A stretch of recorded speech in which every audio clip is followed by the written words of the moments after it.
We are live. One person, one like. Hey, Jesse, how are you tonight? Good seeing you. Jess B, how are you? Jacob Hilliard. Rick, how are you? Sharon. David, what's up? Brian Mons, how are you? Harlem, how are you? I don't know if you guys can get me or hear me yet, but I did say hi to everyone up to Brian Mons. Arabic, what's going on? Freddie. Tommy Craig, how are you? Sniff it out. Anthony Spatz, how are you? How are you? I hope everyone is doing well today. And I want to, Big Shooter, how are you? Jacob Hilliard, 5 Rings, what's up, buddy? Tyler 420, love you, brother. So, Anthony Spatz, I want to thank you. I knew you were going to be here tonight on the live stream. So I want to thank Anthony for sending me an amazing gift. I might be. Oh, Arabic, you are too funny. All right. So, Anthony Spatz, thank you so much for the great gift. New Dogman shirt right there, right? And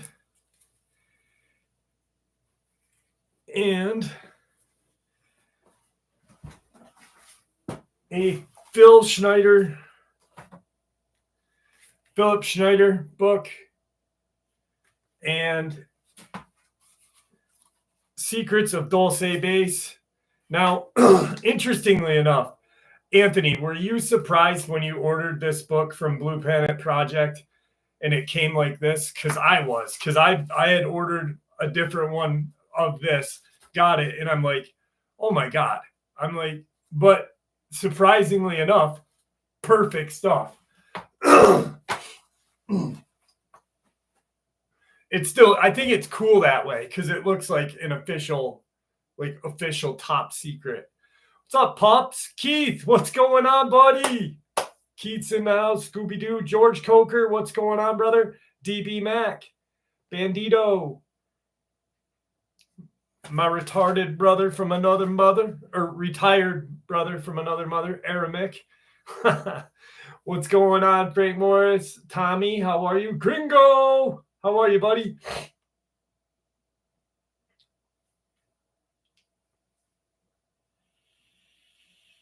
Delirium, how are you this evening? How are you feeling? I hope you're feeling well. SDL, how are you? Salty Dog, how are you tonight? Sean McCabe.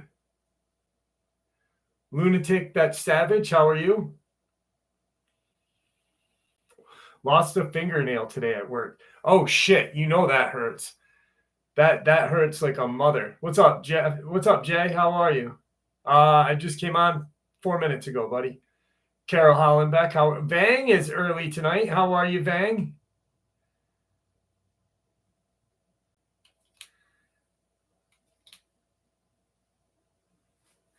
Yes, Elon brought that back for us, Tommy. What's up, Stevie? Claire, how are you? So I've got 3 awesome lot lizard stories for you guys tonight. Pups, I'll see you later tonight. I'm glad that you popped in. Thanks for popping in.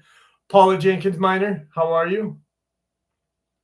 Great shirt. I love the Dogman shirts. Super cool. Steampunk, how are you, buddy? The books are amazing, though. These books, I'm going to forewarn anybody that if you get a book from Blue Planet Project, they are amazing books. They're freaking top notch, like top notch. They sink their money in the research, but it's like literally you'll spend $20 on this. But to me, these are worth it because the information in them, Blue Planet Project, good shit. Good shit. Phil Schneider, great book. Thank you once again, Anthony. Appreciate that. Ben Sellers, how are you? Aramek. And unfortunately, Aramek is not going to be attending the Lot Lizard party tonight. I'll have to put a new one in. Thanks, SD.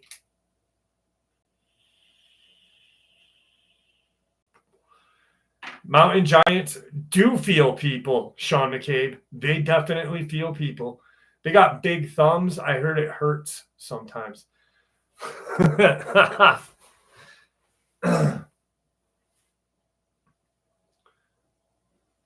I do have some pretty funny lot lizard stories though for tonight. We'll start the night off with, well, you know what? We'll hit the night off with Aramek's favorite cryptid. This one's pretty creepy.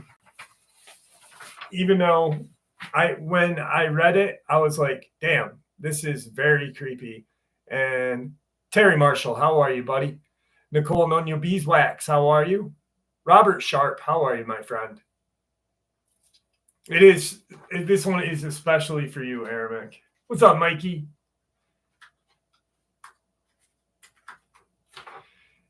You guys are having a heat wave in the United Kingdom, Claire? That's crazy. It's going to be like 100 degrees up here tomorrow. I don't know what I'm going to be doing. I'm gonna try to go out kayaking, maybe. All right. Aramek, this one is for you and your piles of research you have done on the Mothman. This account took place in 2010. I was living in Hamilton, Montana with my current girlfriend. It was late at night, and my friend and I would always go for a drive. We parked at an empty parking lot outside of the gym that was just on the outskirts of town. My friend had his medical marijuana license, and we would smoke while we talked at random stuff. We worked together, and workplace drama was the usual discussion. After we were done hanging out, I started my car and headed back to town. We started heading toward the outlet to take us right onto the main street. I was about 50 feet away from the outlet when I decided the mood called for some loud music. To give you an idea as to what our field of view is, the outlet had 2 white fences on each side that spanned the property. It was one of those fences that has 2 logs with spaces in between them, so vision is partially blocked on the right and left side. Granted, it was pretty damn dark. That's when shit hit the fan. Out of the corner of my eye, I see what appeared to be a dusty brown ball or plastic or garbage that was rolled into view from the other side of the right fence. We were driving close as this was happening, but as soon as I got a better look, I knew this was not a piece of garbage blowing in the wind. I immediately knew and realized that it was a winged flesh-like creature that appeared to have crash landed during its flight. I thought my eyes were deceiving me, and I immediately turned to my friend, who let out one of the most blood-curdling screams I had ever heard in my life. I kept looking at him and looking back at this thing. My friend was so scared, he flew his legs up into the air, up against the passenger window and windshield, as if that would shield him from this creature we were approaching. I kept repeating, "What is that? What is that?" As soon as the creature came to its senses, it planted its feet and took off flying in the opposite direction of my car.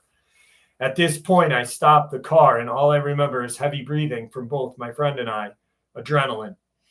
As we watched the silhouette of this thing fly away, the wingspan of this creature was at least 8 feet wide. It seemed to have some webbing like a bat, no feathers. We watched it until it was not visible, which took a good while. Montana still has a decent amount of light pollution, and we could see the contrast of this creature in the sky for 2 to 3 minutes before it did disappear. I remember my friend told me, "Please just take me home." We took off and headed back into town. I just kept asking, "What was that?" I don't think we were more than a few words spoken between us at that point. I just kept asking what it was. He would respond with, "I don't know, man." I dropped him off. I went home and told my girlfriend, who was laughing at how animated I was and serious. The next day, I woke up and immediately called my friend and asked him, "What did we see?" I wanted him to tell me what he saw first to get his recollection. He told me it was a flesh-like creature, not a bird. There was no feathers. I asked him what color it was. He told me brownish. And I said, sort of gray? He said, oh my God, yes. I no longer talk to this friend as he slipped into an unfortunate issue with prescription pills. I wish we still had a friendship, as I want to talk to him about this event since it happened. We both saw the exact same thing. I am the type of person to laugh in the face of ghosts and paranormal stuff. If I don't see it, I don't believe it. I still to this day cannot explain what I saw. I still get chills when I think about my friend's scream. The way I describe this thing is a gigantic bat humanoid with wings. There was not one feather on this creature. I mention this because anyone I tell this experience to says I probably saw a large bird or some sort. My theory as to why it was rolling around on the ground as if it crash landed out of the sky. I think my subwoofer / sound system might have messed with its navigation. And that is another reason I feel it was like a gigantic bat. Anyway, it might be worth mentioning Rocky Mountain Labs in Hamilton, Montana. This is one of the highest secure laboratories in the world. My ex-boss's ex-husband works there, and the only thing she knew about his job was they took care of animals. The deadliest diseases are held in this facility, and there are monkeys and other creatures, animals, that are used for testing. Dang it, that one's scary. Hey, did we win tonight, Five Rings? Are we winning? I didn't get a chance to check.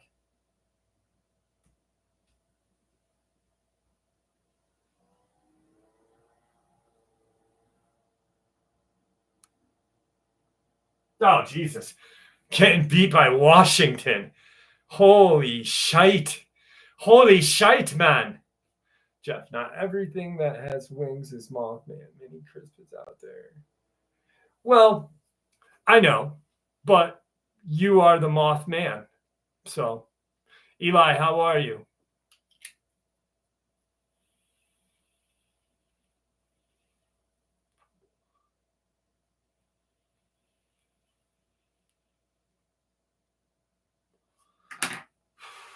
Maggie Mayhem, how are you? Mo, how are you, my friend? Let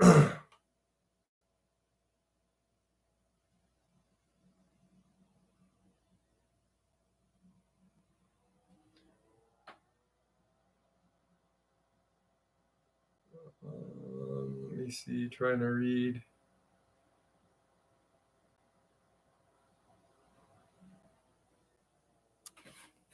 Jay Williams. I turned 50 on the 1st of June. I'm ex-military, 15 years. Oh, thanks, Jay Williams. I appreciate that. I really do appreciate that.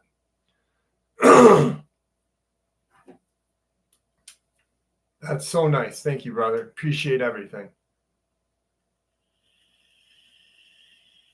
The battle. What's going on?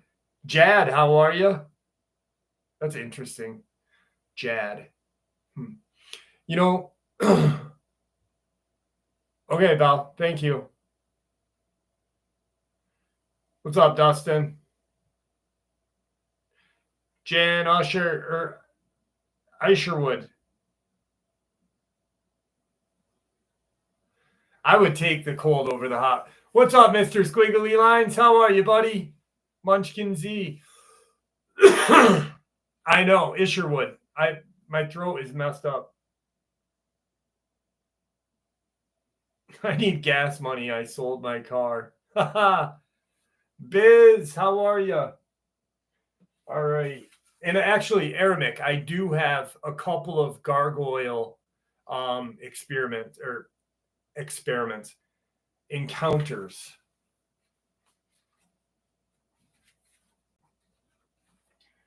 I want to share this one. This is a rather interesting encounter. I wanted to save it for when there's quite a few people in now. So don't forget to hit the like, guys, please. Dang it. I get no respect. Exactly. I agree, Squiggly Lines. I agree 100%. Lake 17, thank you so much. Thank you very much. Appreciate that love. What's up, Joseph? D. White, what's going on? All right, so this is in one encounter, but it was shared. I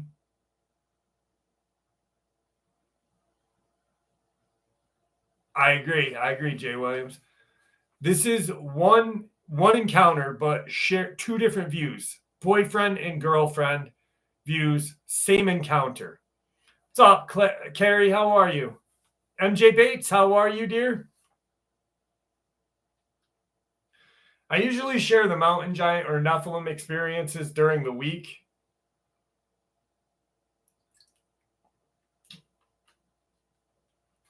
Because more people hear them than on the live. Let me see. I don't know. That's a good. I was waiting to see if Jane popped in. Good call. Thank you.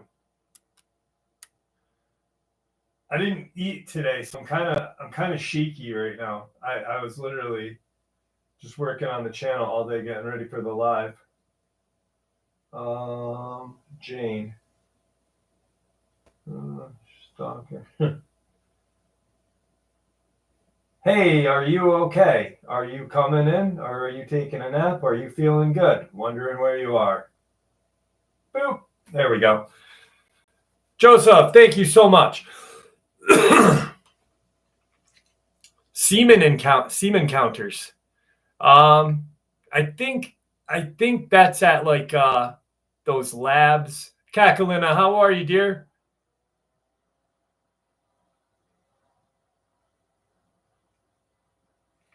What's up, AG? All right, so two different experience, or one experience, two different views. So I know this is going to sound cheesy and fake, but on Friday the 13th, myself and my boyfriend were spending time together. And I thought, oh, let's go out into the woods by my dorm and look for raccoons and possum and other critters because we both love animals and like that. We both agreed. Damn it.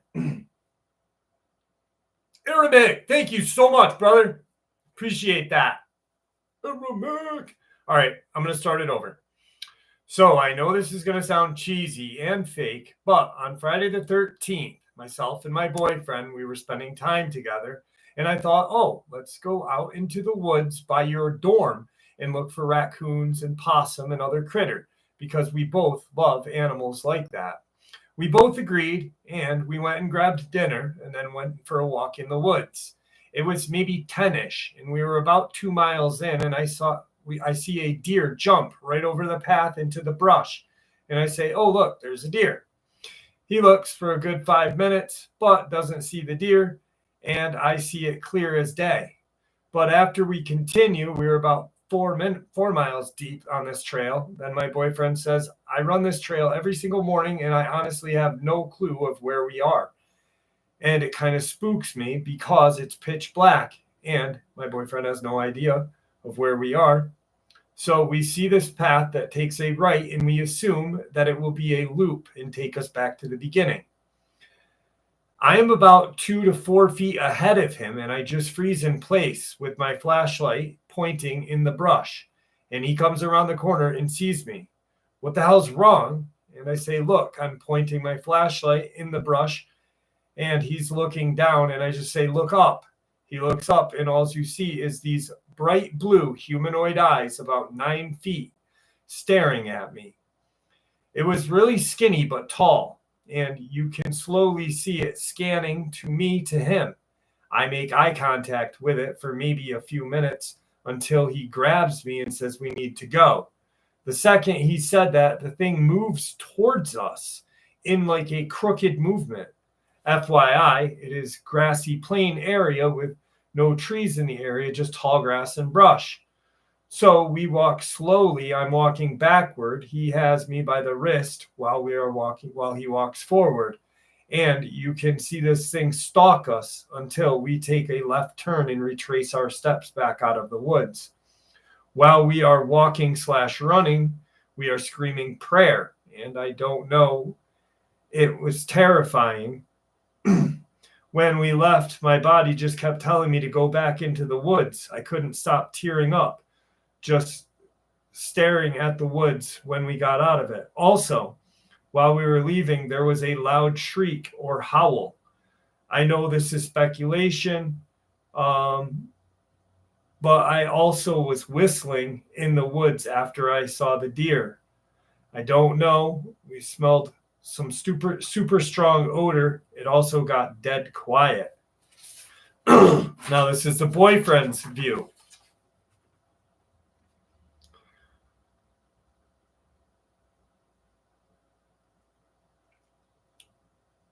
My boyfriend and I went around 10:30 to catch possum and raccoon at my school arboretum.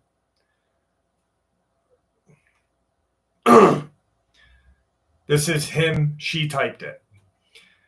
I have run these trails for months, for 2 to 4 times a week in early hours in the morning, even when it's still dark. I know them inside and out, and I am comfortable with them. We walked my normal route, which just consists of taking the first path left, then walking toward with 0 turns.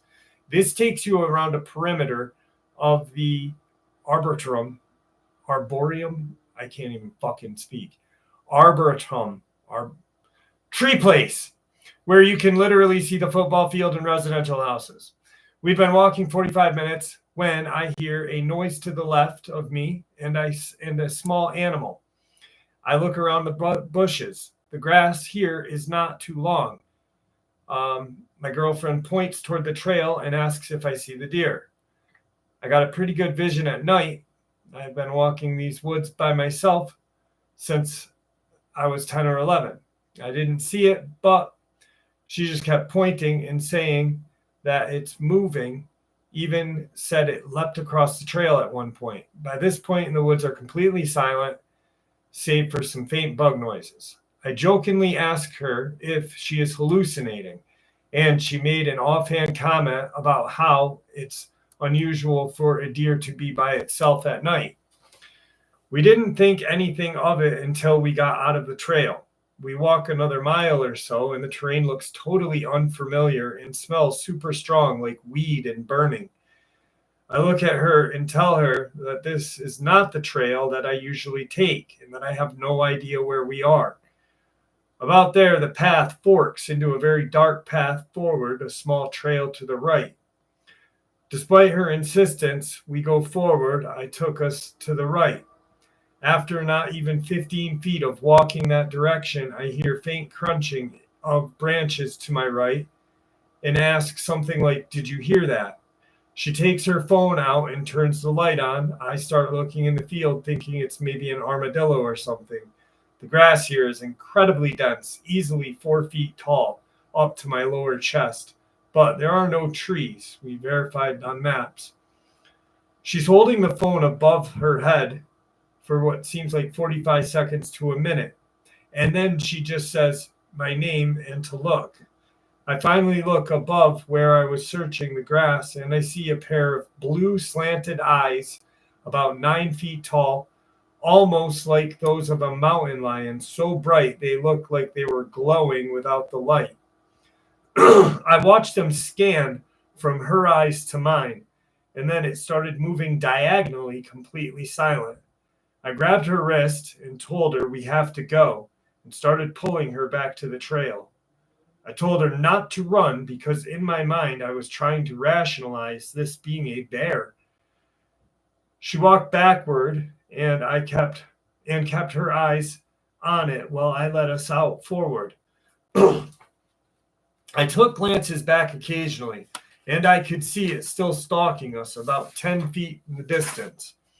It kept moving diagonally and almost completely silent. The brush did not seem to move as it walked. The only thing you'd hear was the occasional crack of a small twig. After about a half a mile of this, it lets out a shriek, for lack of a better word. I had heard nothing like it before. I have heard mountain lion and coyote, but this was completely different. At this point, we run out of there screaming. We could hear crickets and other bugs. They were getting louder as we made our way out. Anyway, I called my stepdad and explained what happened, and he stayed on the line while we made our way out. Neither he or I are very superstitious. We would even make jokes about my mom burning sage in our house to get rid of the bad energy.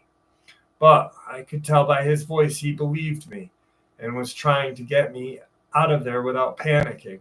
The whole time we were running, my girlfriend just kept telling me things like, this isn't the right path, we need to turn, even though it was a straight shot back. Once we made it out, she couldn't stop looking toward the woods and kept telling me her body is telling her to go back into the woods, which was super unsettling.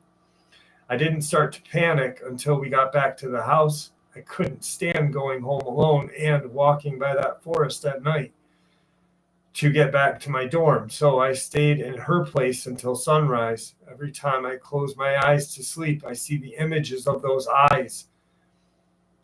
I did not sleep for another 48 hours. And when I did, I finally did. It was restless. I've had extreme paranoia since. I can't stand to go anywhere without my girlfriend on the phone. I've tried to rationalize it, but nothing makes sense. It didn't move or sound like a bear. I've seen those.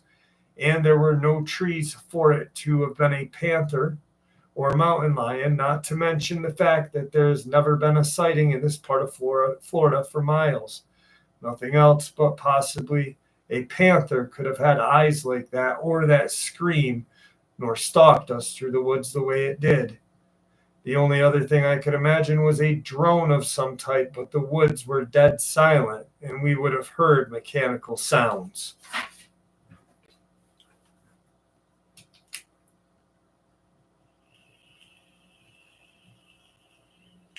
Andy Davis, what's going on, brother? Amanda, how are you? Kathy Hayes, how are you? Walter! Dan Gilly, what's going on? Someone's making my fucking popcorn. I can smell it. God damn it. It's my popcorn. Record Girl, how are you? Dude, I love popcorn. Popcorn is so good. Oh. The fairs. Dude, fairs.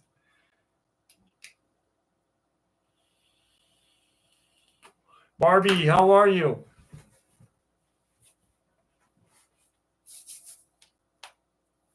Dude, that experience was terrifying.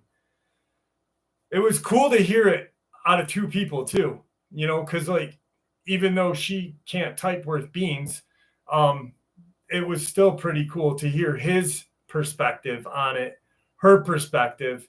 I like experiences like that. I like things like that.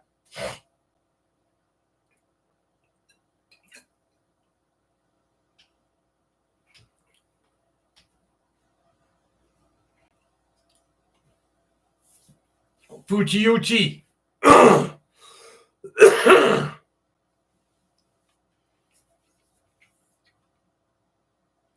Davey Ward, thank you very much, my friend. I appreciate you. Hey, Julie, how are you tonight? Sorry I must have missed you. There's Kelly Johnston. How are you, dear? Just noticed your neck tat. Dude, I've had this neck tat since I was 18 years old, STL.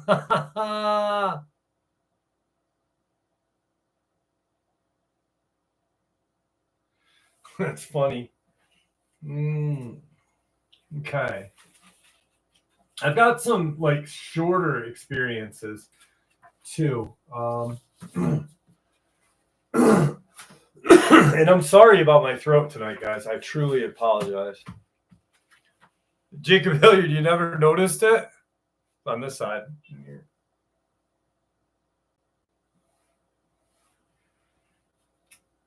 That's funny. Nobody's never noticed it. 5 rings. Thank you, brother. I don't know what it is. I feel fine. I will be, Fuji.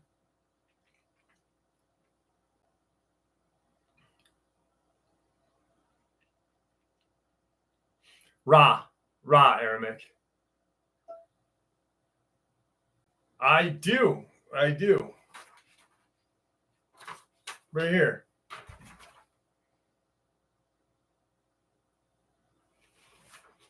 It's not really a Dogman, but it's like I just showed it to you. It is probably allergies. I'm not really sure. As I hit my vape again.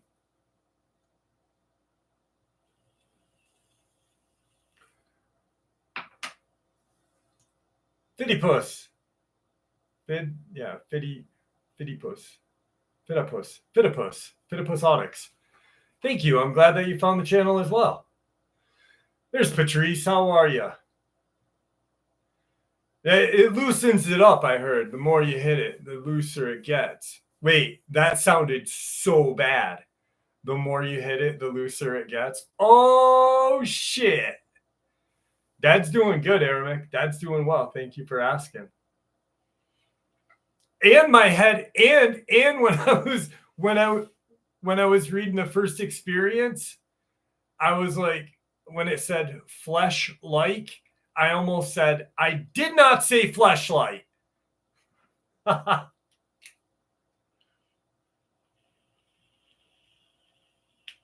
That's some funny shit.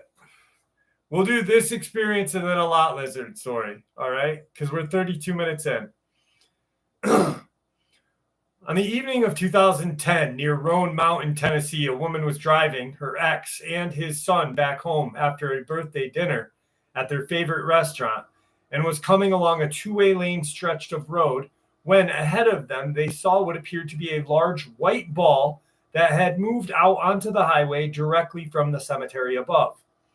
She said it began coming towards them as if it was trying to collide with the vehicle, and the closer they got to this thing, they had a better look at it. She described it as appearing to be half animal, reptile, half human, with human limbs. It had 2 arms, 2 legs, and seemed to be crawling on its belly. She hoped that the creature would exit the highway and into the woods to prevent getting hit, but it just continued moving directly at them. She slammed on her brakes to avoid hitting it, and at that point, the creature went from spinning like a tornado right before it made contact with the front of the car.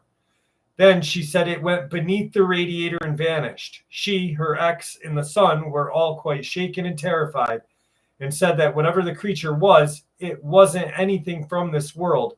She continued to describe it having 2 human-like arms and legs, mid-body alligator/reptile, and white as snow. It crawled on its stomach like a reptile. Her ex stated that during the encounter, it felt like time stood still. Everything seemed to slow down. All 3 of them agreed that there was a very eerie feeling and something very evil present before they encountered the thing. All right. I think it's time for a lot lizard story.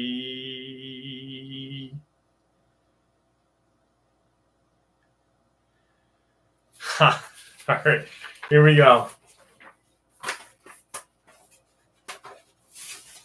Get in there, Jesus. All right, this one is a new enemy for Turbo Christ. How are you? Blue Line Bigfoot. How are you? Chrissy Strom, Colleen McDermott. How are you? There's Sumner. What's up, brother? Mora, how are you? All right, so Lizzo has a new arch enemy, and you are going to meet it right now. Wesley September. The flickering fluorescent lights of the Big Gulp truck stop hummed a monotonous tune, a soundtrack to the usual greasy spoon symphony of sizzling bacon and disgruntled truckers. But tonight, the air crackled with a different kind of energy. A mix of cheap coffee, lustful tension, and the faint smell of motor oil mingled with fear. At the heart of it all was Earl, a man built like a brick outhouse and a handlebar mustache that could rival a Texas Longhorn. Earl, oblivious, happily demolishing a stack of pancakes slathered with enough syrup to drown a small rodent. He was, in short, a simple man with simple pleasures, and tonight he was the prize in a bizarre, potentially destructive love triangle. Enter Lizzo, the glorious lot lizard, a legend whispered in hushed tones from Anchorage to Albuquerque. Notorious for her flamboyant fashion sense, and tonight it was a leopard print jumpsuit, a feathered boa that had seen better days. Her surprisingly agile fighting skills, and her unwavering affection for Earl. She was a force of nature disguised as a walking, talking glitter bomb. She saw Earl as her kindred spirit, a fellow traveler on the highway of life, even if his travels mostly involved hauling drywall. Then there's Pat. Pat, the androgynous trucker, a newcomer to the Big Gulp. Pat was a vision in studded leather, sporting a perfectly sculpted pompadour and an air of detached cool that bordered on menacing. Pat, the androgynous trucker, had heard tales of Earl, of his simple charm and gentle heart, and decided that the burly trucker was destined to be theirs. However, if Earl resisted, Pat had other, less romantic plans to put Earl down for good. The tension snapped when Pat sauntered over to Earl's booth, a sneer playing on her lips. "Earl, darling," they drawled, their voice a low, smoky rumble. "I've heard so much about you. Let's cut the small talk. You and I, some back roads, some sweet tea. What do you say?" Earl, mid-bite, choked on a mouthful of pancakes. He looked at Pat to Lizzo, who was now standing behind Pat. Her eyes narrowed and her boa twitched like a frightened serpent. Well, I appreciate the offer, Pat, but I'm kinda..." Before he could finish, Lizzo stepped forward, her voice booming like a foghorn. "Back off, pretty boy. Earl's got a taste for real women, not some chrome-plated Ken doll." Pat chuckled, a humorous sound.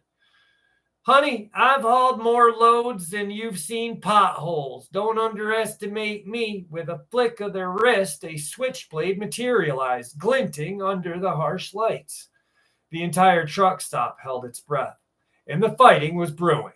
A brawl of epic proportions, and it was all over Earl and his syrup-soaked pancakes. "Oh, honey, you brought a knife to a boa constrictor fight," Lizzo purred, ripping the feather boa from her neck and cracking it like a whip. Feathers exploded in a cloud of pink and orange as she launched herself at Pat. What followed was less a fight and more a chaotic ballet of flying limbs, spilled coffee, and shattered dreams. Lizzo, surprisingly nimble for her size, used the cramped space to her advantage, twirling and ducking with the grace of a seasoned wrestler. She weaponized everything. Ketchup bottles became projectiles, sugar packets became blinding dust, and even Earl's half-eaten pancakes were deployed as a sticky, demoralizing ammunition. Pat, despite their initial bravado, was clearly outmatched. The switchblade proved useless against Lizzo's unorthodox fighting style, and the steady stream of taunts. "Is that all you got, hot shot? You hit like a kitten," only fueled rage.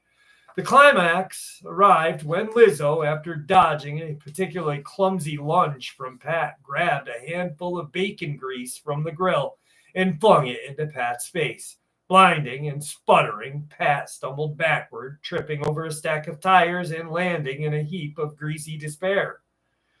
Silence descended upon the Big Gulp, broken only by Pat's whimpering and rhythmic dripping of bacon grease. Lizzo, chest heaving, stood victorious, her boa now a mangled mess, but her spirit unbroken.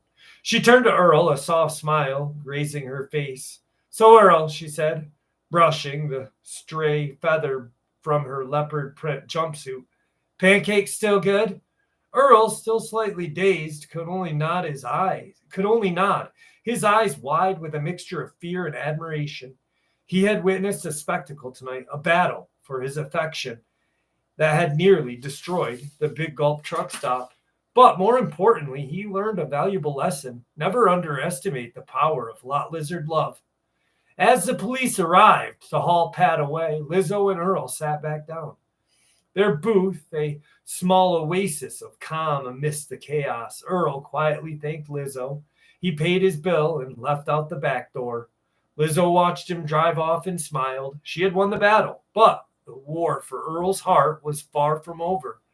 And that, she knew, was part of the fun. After all, life on the road was never dull, especially when you are a glorious lot lizard like Lizzo watching your back. Thank you, NJ Richards. The androgynous Pat. All I thought about was Saturday Night Live's Pat. Guess.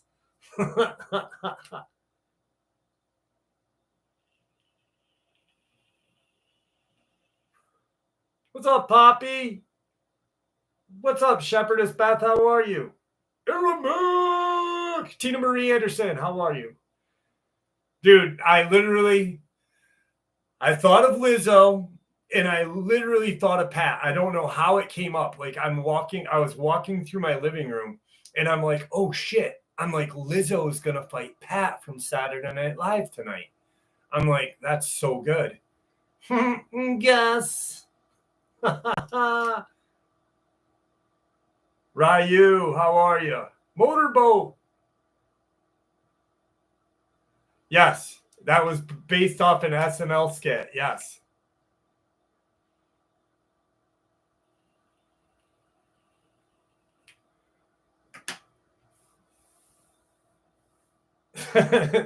Okay, that's funny.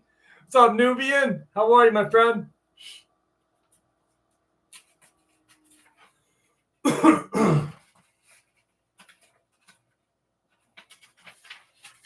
Wait, look how much I'm shaking. I didn't eat at all today.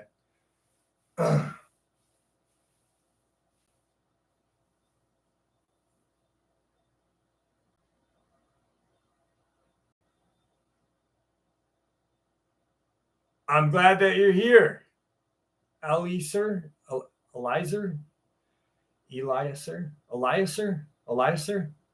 I hope I said your name right, but I'm still glad that you're here.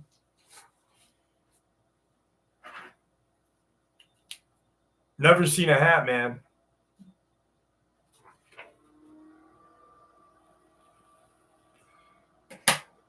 No, I'll wait until I'm done. I feel like Saturday is just too hectic for me, you know what I mean? I'm jacked up on caffeine.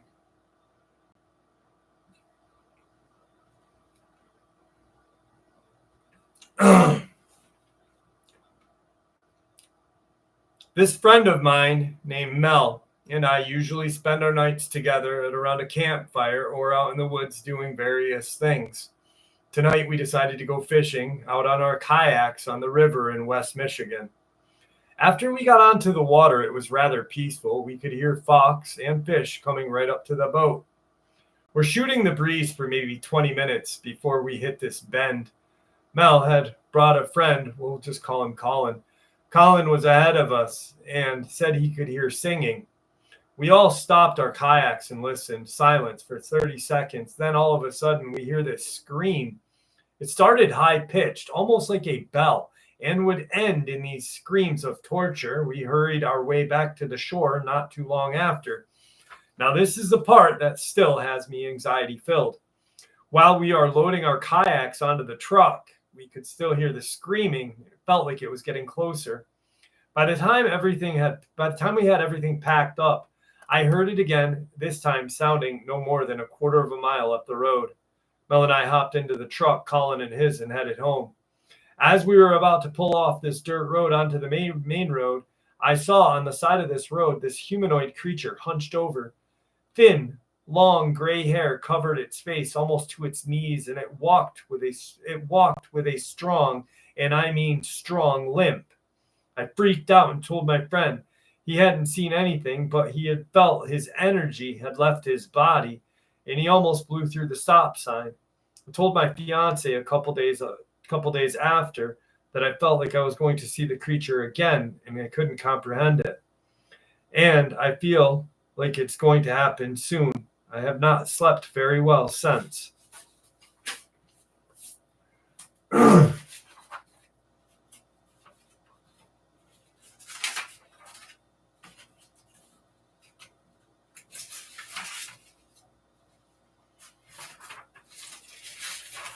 All right, I got a crawler experience. Crawler experience for us. What's up, Nicola? Anunshka, how are you tonight? I got to check on Janie.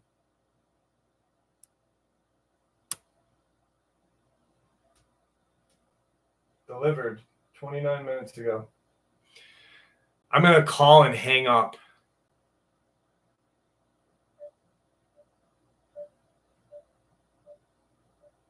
Here we go. We're calling Jane. Calling Jane.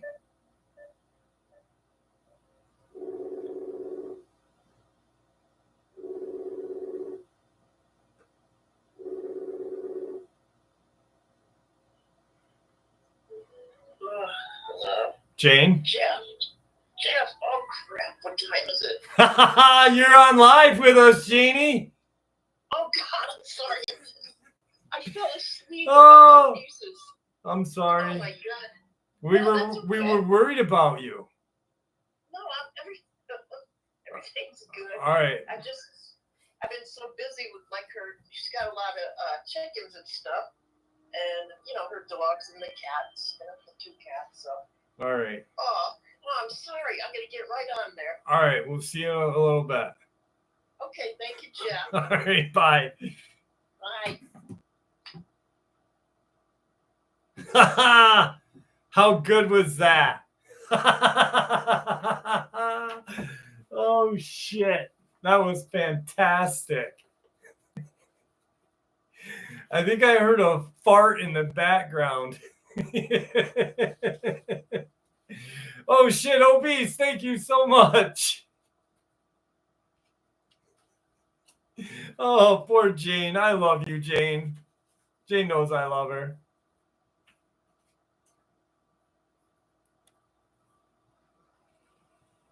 Jane's got a life. There she is. How are you, dear? Oh, shoot.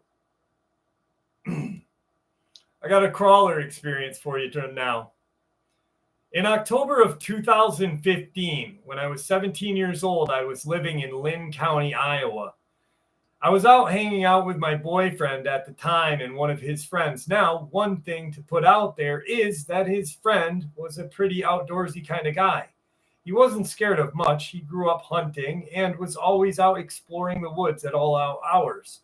Living in a small town with lots of parks surrounded by wooded areas, there wasn't a lot to do, so exploring the woods was a typical thing to do for fun. I never used to be afraid of the woods until after this experience. This particular night, his friend decided he wanted to go spotlight hunting. Yes, illegal, but we were kids and had no idea. We drove into the area of a gravel road in my boyfriend's car.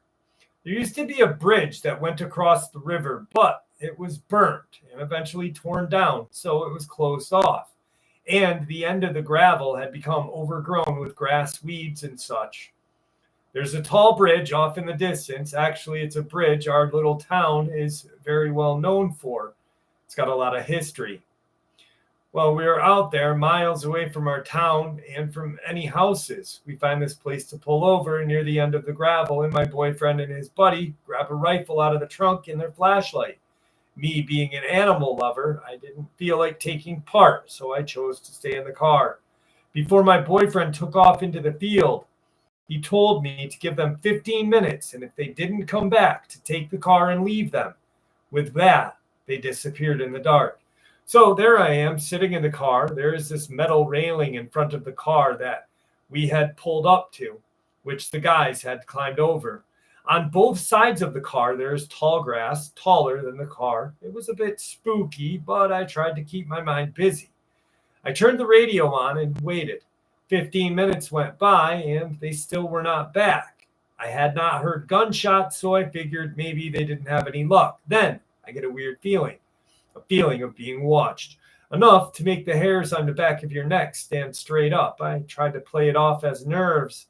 I looked out the window to the right, and I see the tall grass is moving. I told myself that it was the wind. I looked out the driver's side window, and the grass is still. I've seen enough horror movies to know that I didn't want to look out the right window again. Ignorance is bliss, right? I look down at my phone and do everything I can not to look up, scared I might see something that I did not want to see. Then something hit the back of the car very hard. I looked back, but with the tint and the darkness, it was impossible to see a thing. So I checked the locks to make sure that I was safe and turned up the radio. The knocking on the trunk in the back window continued on and off. At this point, it had been an hour since they had left, and I was hoping it was just them trying to play a joke on me. I knew I couldn't leave them out there. There was no way I was getting out of the car, so I just sat, trying to ignore whatever or whoever this was. The knocks soon turned into the car shaking. I shrank down into my seat and just kept my eyes on my phone, waiting for the guys to get back. After about 15 minutes, the banging stopped, and I was left in silence for another 15. When I heard the guys yelling, I sat up and flipped on the headlights to see my boyfriend, who had never touched a gun in his life, running toward the car, cradling a rifle in his arms. He vaulted over the metal railing. His friend came running soon after. I unlocked the doors, and my boyfriend jumped in the driver's seat, throwing the gun in the back seat where his friend was scrambling to get in, yelling, "Go, go, go!" He quickly backed out, and off we sped down this gravel road. My boyfriend's face was filled with terror, and he started yelling at his friend, "What the hell was that, man?" His friend, just looking out the back window, terrified, exclaims, "It's following us." I was both scared and confused. I kept asking what they were talking about and what had happened, but they were too busy trying to calm down. We sped as fast as his car would go back to town. Once it was clear and we were safe, I asked again what had happened, only to be told they didn't want to talk about it. Whatever it was, it had scared them more than I had ever seen anybody be that scared in my life. We eventually get back to town and pull up to the house. We all sat there in silence for a minute. Both guys looked almost paralyzed, trying to figure out what they had seen. His friend finally spoke, admitting that after whatever they had encountered, he was scared to even go home alone. Reluctantly, he got out of the car, grabbing his rifle and heading inside. I questioned my boyfriend for the next several days, but he always just got this weird look on his face and would shake his head, like he didn't believe it himself. It was apparent. I would never know. And I guess a part of me is okay with that. So I stopped asking, and life went on. Okay, now, 9 years later, and I finally got the answer. Like most high school relationships, my boyfriend from back then has been broken up for a long time, and I'm actually married now with 2 kids and one on the way. Well, it just so happens that my husband had this guy start working with him at work.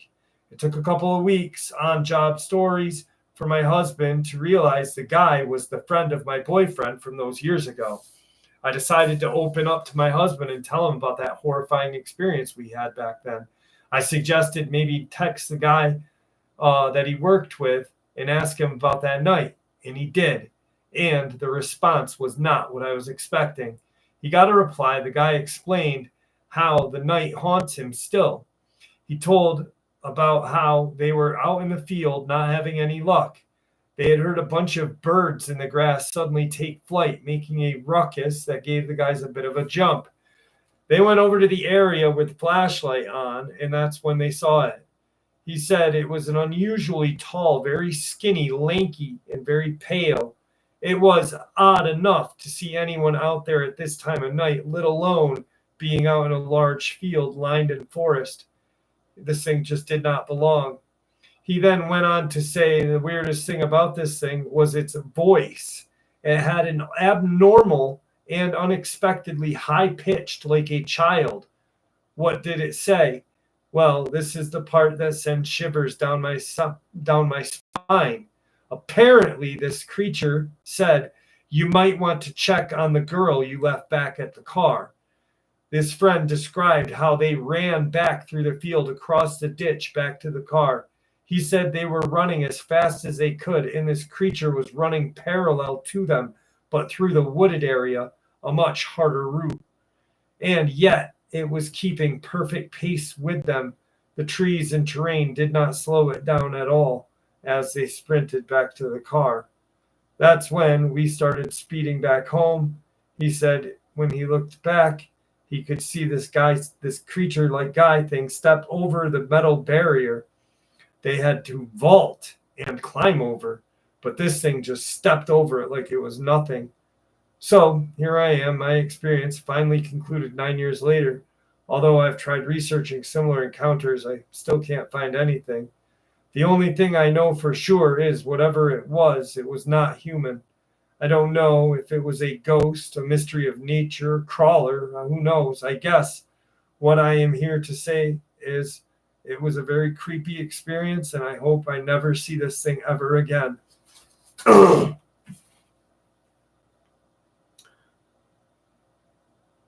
Kassan, how are you?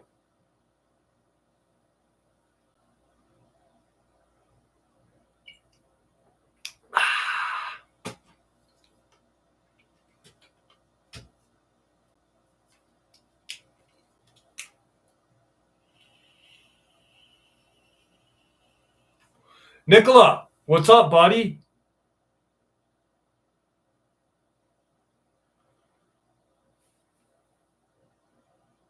Haha, fucking A, what a comment back. That's good. Oh, shit. Bum, bum, bum, bum, bum, bum, bum. Got the...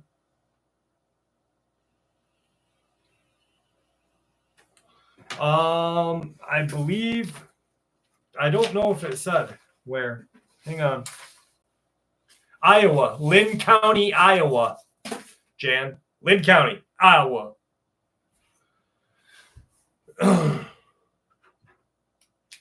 Well, dogmen are different than a flat earth. I mean, I've seen a dogman. I just don't believe the earth is flat. And that's that. And I did, Kathy A's. They were swaying. Not a fart. Not a fart. That was just a nut adjusting.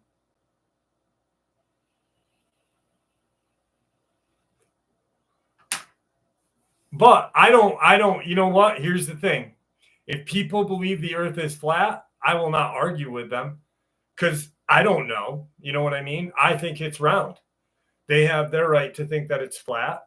I think it's round. It's not my opinion to correct anyone.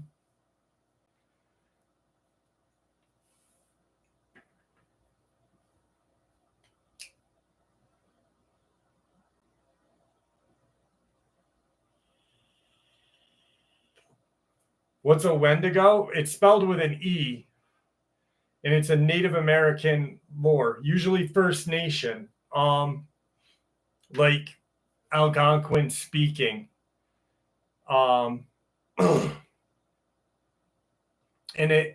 it's when someone, it's not the deer antlered fucking creature that Reddit and movies have made and creepypastas have made. There's a beautiful painting, and next time I go up to the reservation, I'm going to take a picture of it. And Marcy Elwood, how are you? And share it with you guys, because it is a picture depicting what a Wendigo is. And it's either this strange mist, a emaciated human, or a large, like, hairy white creature.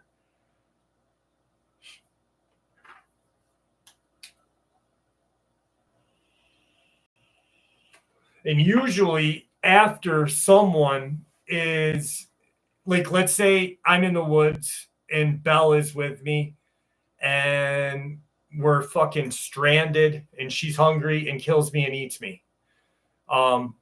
Chances are, if we're deep enough in the woods in like remote Algonquin land or Mohawk land or any First Nation, Ojibwe, the Wendigo will strike. That's lore. It's lore.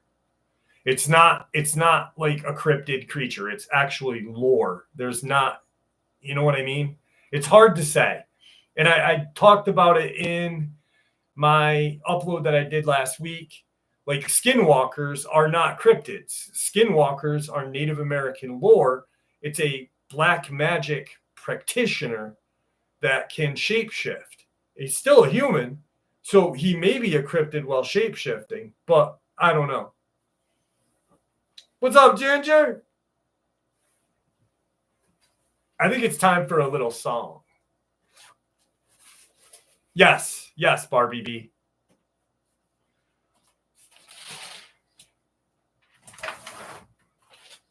And here's a perfect, I'll talk a second after I play a song. Because $20 is $20.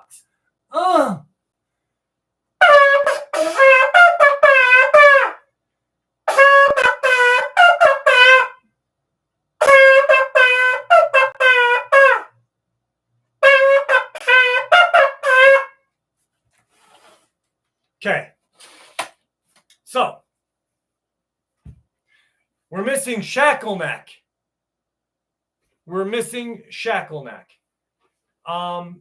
So the Skinwalker in the Ute Navajo Wars, and you can look this up, you can Google it. In the Navajo Ute Wars, the Navajo were trying to wipe out the Ute.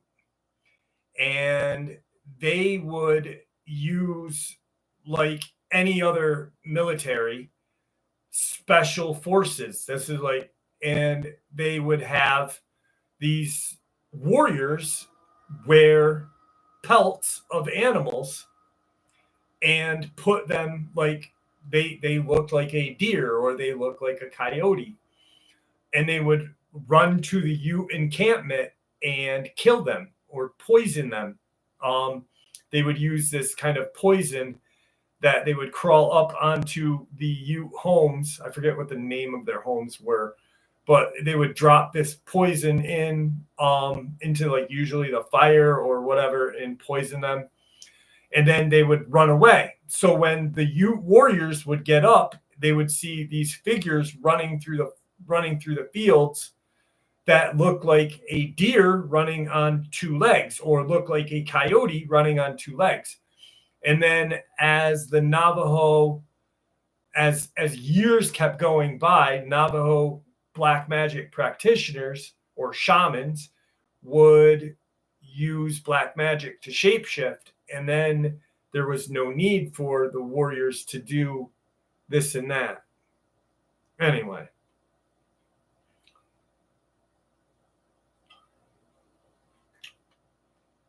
What's up, Ziggy? How are you?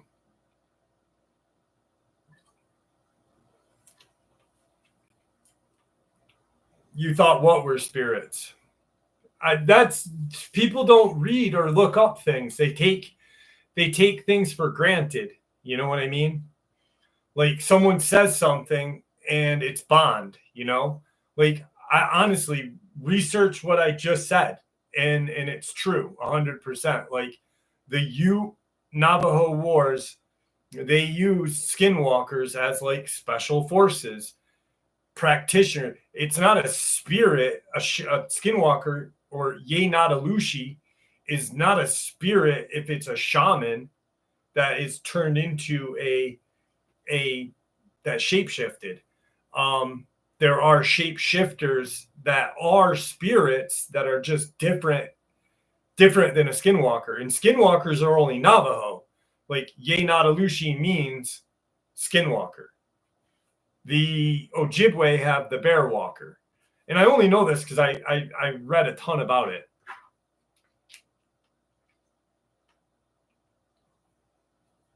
Yeah, I don't watch movies about stuff like that. I'd much rather have like a real read, you know? Like that way I know it's true.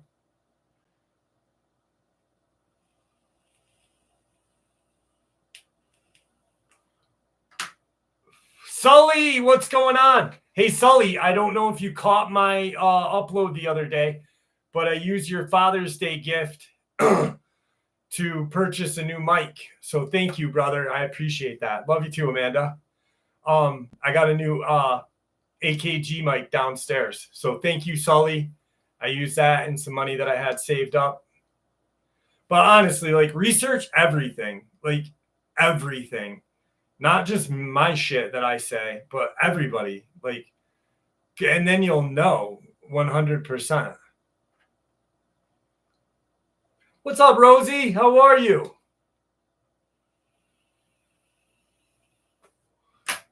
All right, enough of that. I sound like a fucking weirdo. Sully, did you hear what I said? I don't know if you heard what I said, but I did. I said it.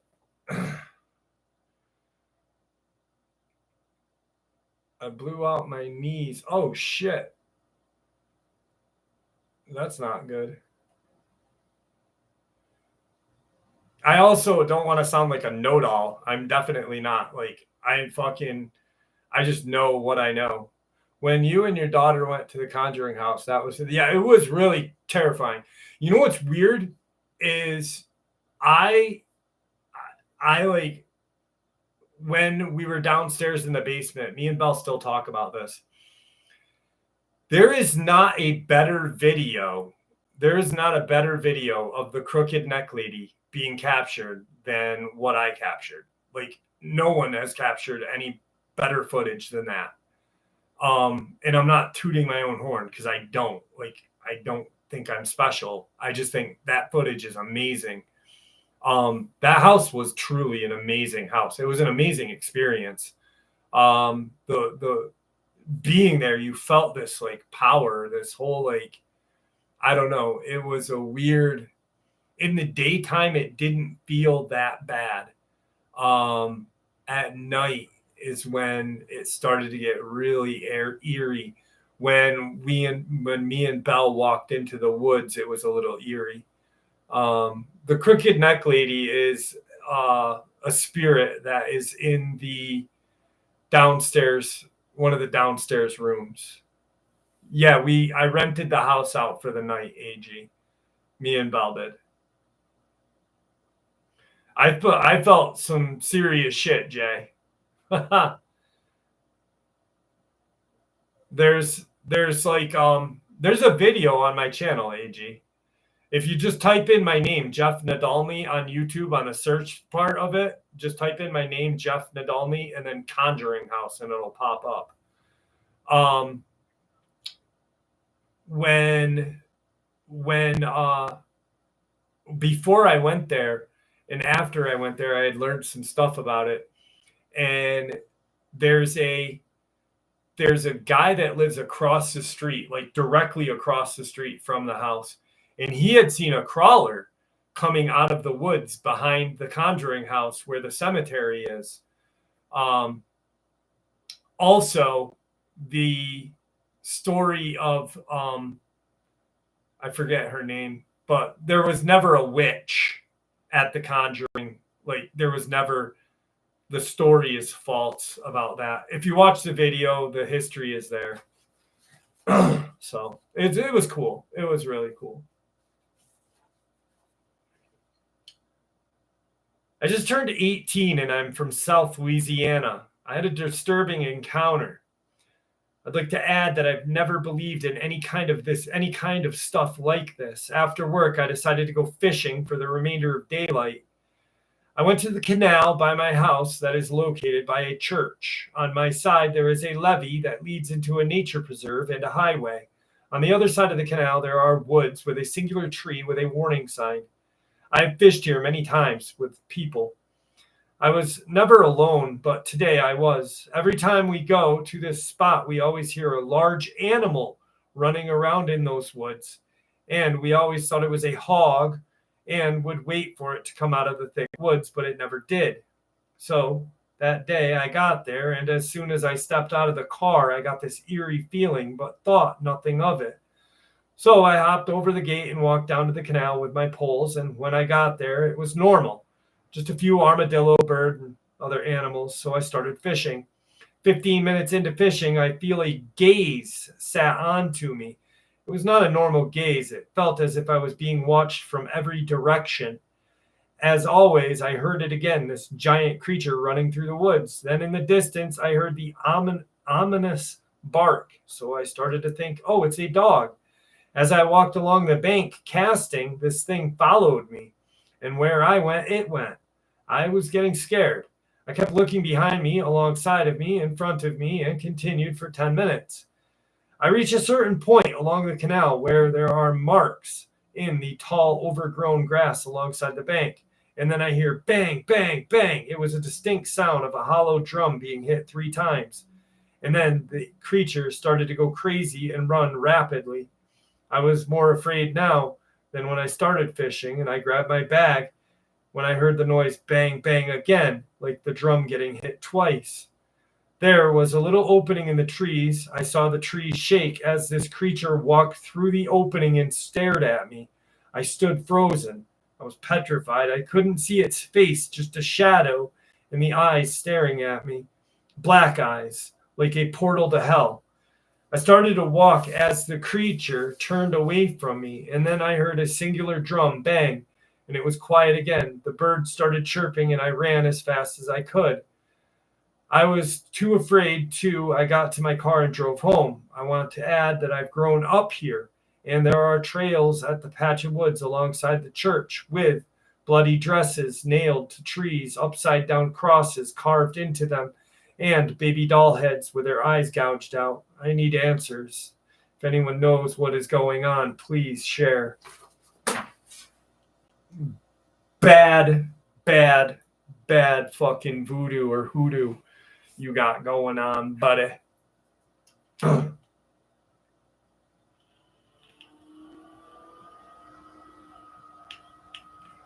Oh, Sasquatch, Grandma, that's terrible. That is terrible.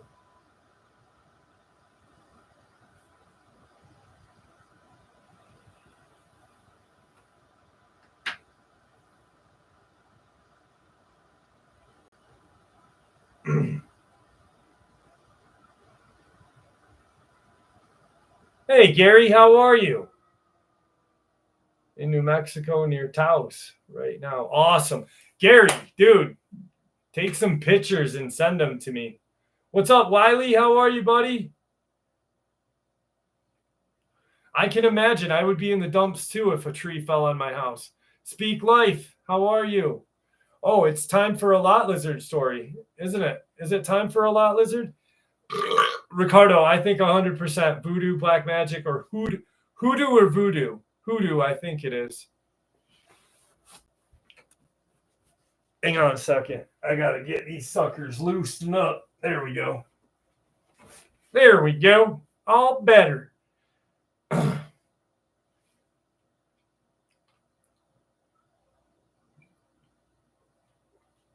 I know voodoo and hoodoo exist. Like 100%. Of course I believe in it. Dark Waters, James lives in Louisiana. It's where he's from. Like, there's some bad shit there.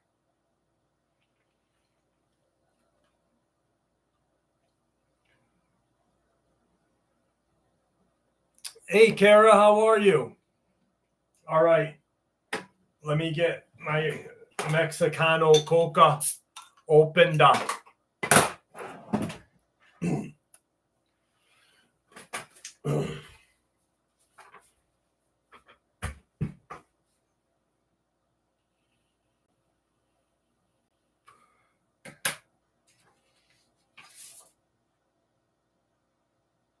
All right, here we go. The fluorescent lights of the Big Gulp truck stop hummed a soundtrack of late-night symphony of diesel engines in weary sighs. Lizzo, the undisputed queen of the assault kingdom, leaned against a chrome bumper of Earl's rig, Big Bertha. Her leopard print leggings shimmering under the harsh glare, she was a force of nature, a voluptuous Valkyrie with a heart of gold and a serious soft spot for Earl, her trucker boyfriend. A year ago, things had gotten hairy. 7 dwarfs, dirtier than a week-old oil spill and smelling vaguely of boiled cabbage, had rolled into the big gulp, their eyes gleaming with mischief and their pockets suspiciously full of, well, let's just say it wasn't retirement savings. They'd been causing trouble, harassing the waitress, shortchanging Earl on his fuel, and generally making a nuisance of themselves. Lizzo, with a voice that could curdle milk at 50 paces, and a well-honed collection of wrestling moves, thanks to her late-night cable addiction, had sent them packing with a swift kick to their collective ass. Now, a year later, a shiver ran down her spine. Not from the autumn chill, but from a premonition, as pungent as burnt rubber. "Earl," she said, her voice, "I got a bad feeling about this tonight." Earl, a mountain of a man with a handlebar mustache that could rival a walrus, chuckled. "Relax, Lizzo. You're just spooked because Halloween's right around the corner. What could possibly go wrong at the Big Gulp?" Famous last words. Not 5 minutes later, a battered pickup, belching black smoke and sounding like a dying walrus, lurched into the parking lot. Out climbed, you guess it, the 7 dwarfs, looking even grimier than before. They were accompanied by a gaggle of unsavory characters, a biker gang with more tattoos than teeth, a trio of suspiciously quiet clowns, and a man wearing a tinfoil hat who kept muttering about government conspiracies. Their leader, a dwarf with particular nasty scowl and a gold tooth glinting in the neon light, pointed his stubby finger at Lizzo. "We're back!" His voice crackled, his voice like nails on a chalkboard. "And this time, we brought friends." Lizzo stood her ground, her arms crossed, her expression hardened. "You want to cause trouble at the Big Gulp?" she boomed. "You got to go through me first." Earl, bless his heart, stepped forward, cracking his knuckles. "You got to go through us first." He puffed out his chest, but Lizzo could see the flicker of nervousness in his eyes. He was a lover, not a fighter. The dwarves and their motley crew advanced. The air crackled with tension. This was it, the showdown at the Big Gulp Corral. Suddenly, Lizzo started to laugh, a deep belly-shaking laugh that echoed through the parking lot, and the dwarves paused, confused. "You think that's scary?" Lizzo roared, wiping a tear from her eye. "Honey, you ain't seen nothing." She reached into her purse and pulled out a karaoke machine. The dwarves stared dumbfounded. The biker gang shifted uncomfortably, and the tinfoil hat man just muttered louder. Lizzo plugged in the machine, grabbed the mic, and launched into a spirited rendition of "I Will Survive" by Gloria Gaynor. Her voice amplified by that karaoke machine and filled the night. It was so loud, so off-key, and so utterly unexpected that it broke the tension like a dropped plate. The dwarves, accustomed to grimy schemes, were completely unprepared for this sonic assault. The biker gang started tapping their feet. The clowns started to juggle tiny plastic skulls. And even the tinfoil hat man seemed to stop muttering and started to bob his head. As Lizzo belted out the chorus, Earl found his courage. He grabbed a nearby tire iron and started banging on this discarded oil drum, providing a surprisingly rhythmic accompaniment. The waitresses, hearing the commotion, emerged from the truck stop, armed with spatulas and coffee pots. The dwarves, realizing they were losing control of the situation, started to backpedal. The karaoke was too much. The sheer, unadulterated joy of the Big Gulp's improv concert was overwhelming. "We'll be back!" Grimy, the lead dwarf, yelled. But his voice was drowned out by Lizzo's soaring and slightly off-key vocals. They piled back into their truck and sped away, leaving behind a cloud of exhaust that lingered since the bewildered defeat. As the last notes of "I Will Survive" faded into the night, the Big Gulp erupted in cheers. Lizzo, breathless and triumphant, hugged Earl tight.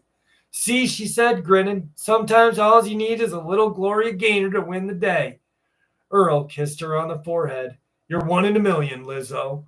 and the only reason I have hearing loss. The big gulp returned to normal. The hum of the fluorescent lights mingled with the contented clutter of truckers and faint strains of karaoke. Lizzo the lot lizard, with a voice that could scare away dwarfs and a heart that could melt even the coldest trucker, had once again saved the day. The big gulp, under her watchful eye, was safe for now. After all, who knew what next year would bring? Maybe the seven dwarves would team up with a horde of zombie Elvis impersonators. But Lizzo would be ready. She always was. With Earl by her side and the karaoke machine in her purse at the ready, she was the queen of the asphalt jungle. And the big gulp was her kingdom. What's up, Mr. Anderson?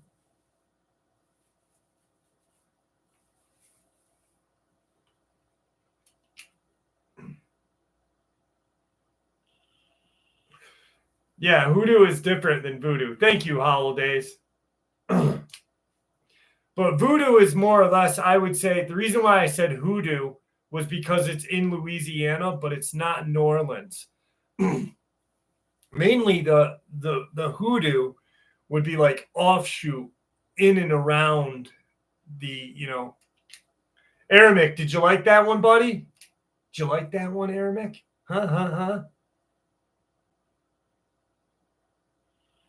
I look like Johnny Bravo right now. I look like a grayed-haired Johnny Bravo.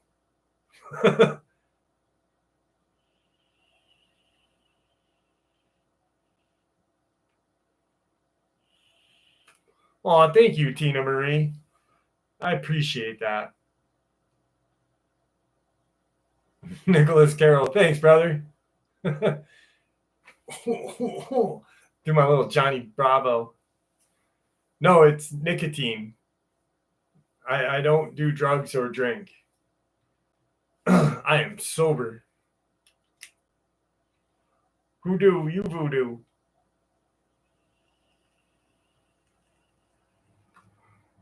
Thank you, AG. Thank you very much.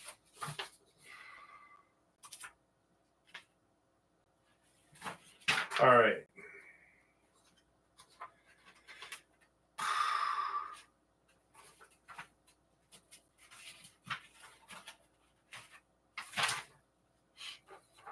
This happened in Minnesota during the summer a few years ago. 'Cause I'm feeling Minnesota. This is my first and only possible cryptid encounter. Thank you for allowing me to share. I actually heard something otherworldly, large and guttural, growl at me one time in the middle of night while I was walking my dog in the local cemetery near some woods and river bottom. Another crazy and probably hard for some people to believe fact is that this cemetery was built by the Freemasons in the 20s, atop historic, sacred Dakota Sioux burial grounds. Best way I can describe it is if a 500-pound Rottweiler mixed with a freight train horn barked, almost directly into your ear. That's another odd part.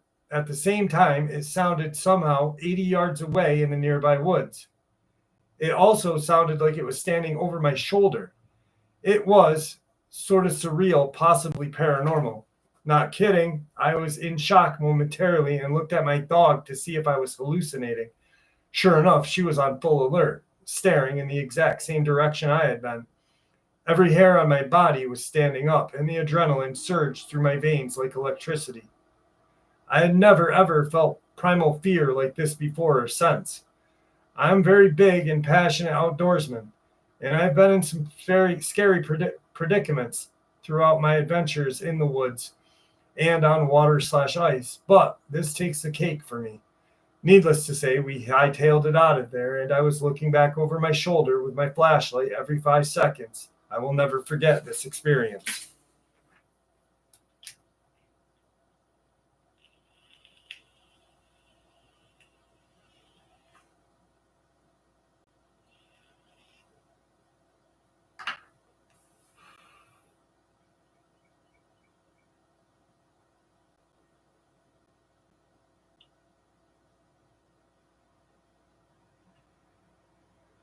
Janie, if you need to sleep, you're good.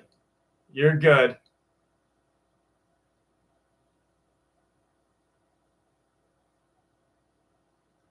Thank you, SD.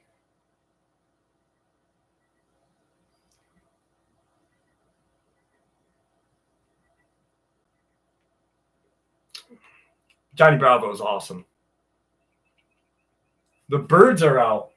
The morning birds are out. Listen. I don't know if you can hear them. Hang on. Chirp, you little fucker.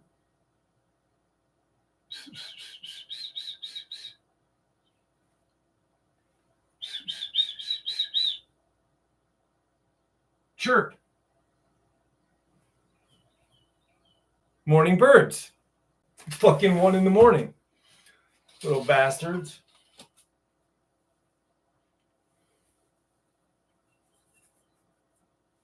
I don't have a Bigfoot call.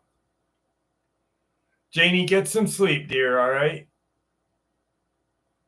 They wake me up every morning. Thank you, Janice Morrow. How are you tonight? Me too. Me too. Right when I go to bed. I have this weird fucking thing that I do before I go to bed.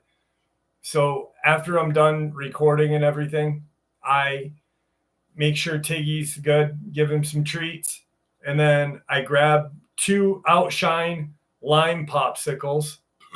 They have to be Outshine though, and they have to be real lime. I grab my 2 popsicles, I crawl into bed, I put some YouTube shorts on and watch YouTube shorts and eat my popsicles while Tigger freaking stares at me.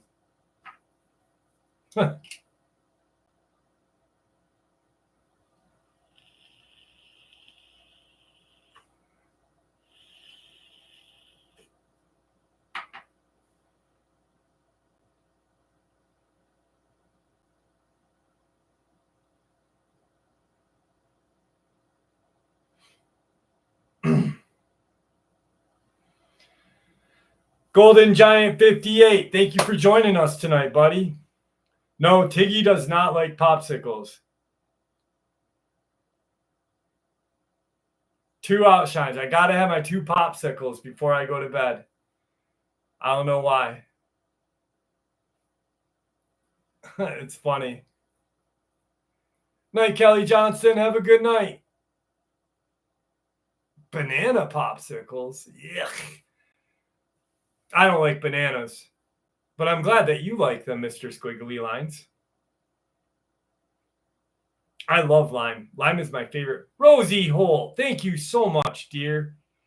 To help as you celebrate National Onion Ring Day. I do love this day. Oh my goodness. National Onion Ring Day. Oh, it's great. As long as I have dipping sauce with them. Thank you, Rosie.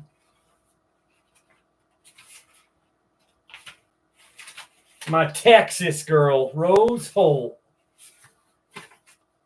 Rosie said I'd make a great Texas guy someday.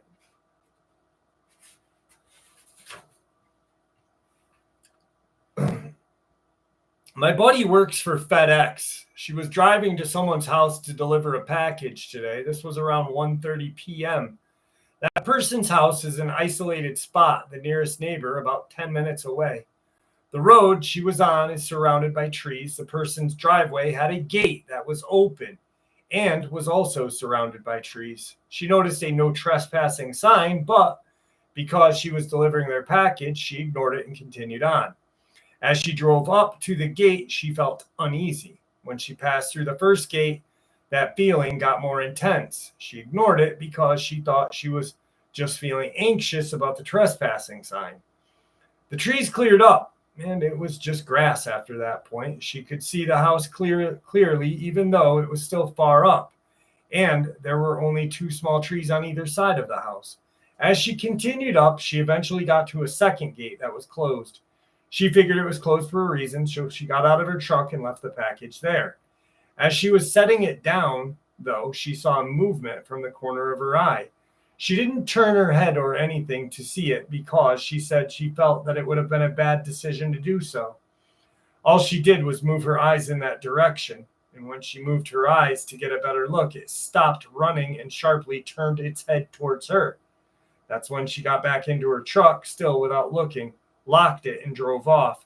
She said it looked like a person, but with long limbs, galloping on all fours in an unnatural way. Like, not as a person would, but almost like an animal. I asked her if it could have been a horse or something, but she was 100% sure it was a person or humanoid. In her own words, she said she felt icky and uneasy the whole time on the property, and this was in Decatur, Texas.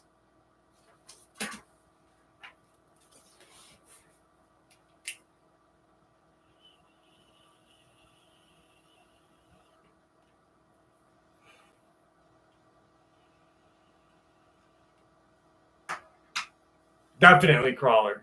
Definitely crawler.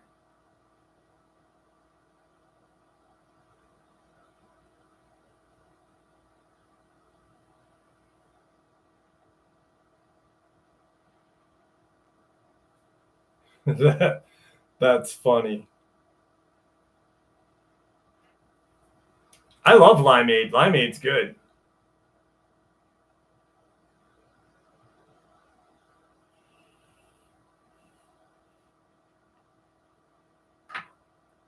I've never had Brazilian limeade. Well, thank you, Amanda. I've never had Brazilian. I like Paul Newman's limeade. Paul Newman limeade is good. Sonic's limeade. Thank you, Fushi.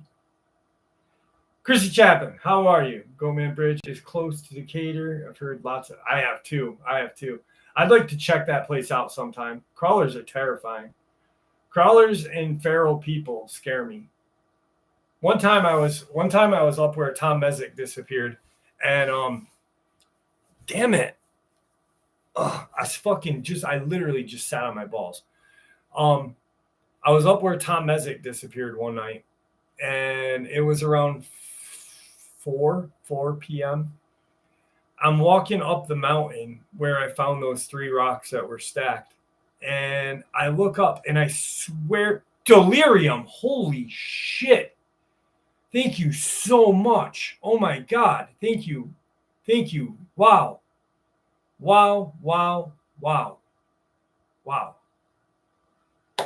I appreciate that so much. Thank you, Delirium. I love you. I hope you're feeling better. You know that I've got love for you. I pray for you. Thank you. Wow.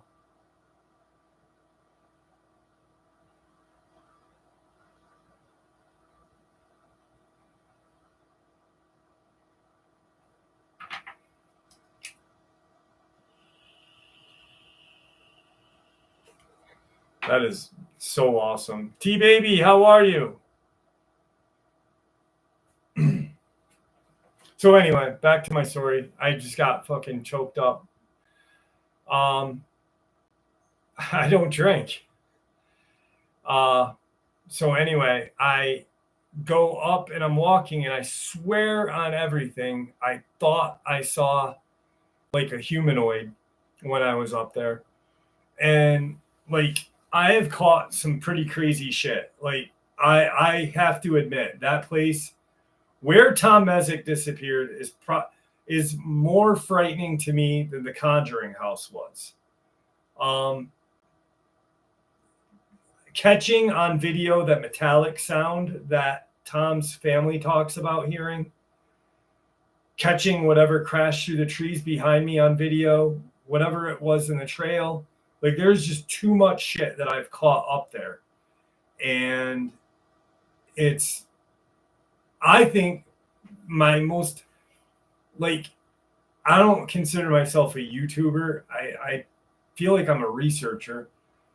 Probably my biggest find or proof that something is up there is the day that I caught that metallic sound multiple times. Like, it was perfect how it worked out. You know, I believe it was the same day he disappeared 8 years later. So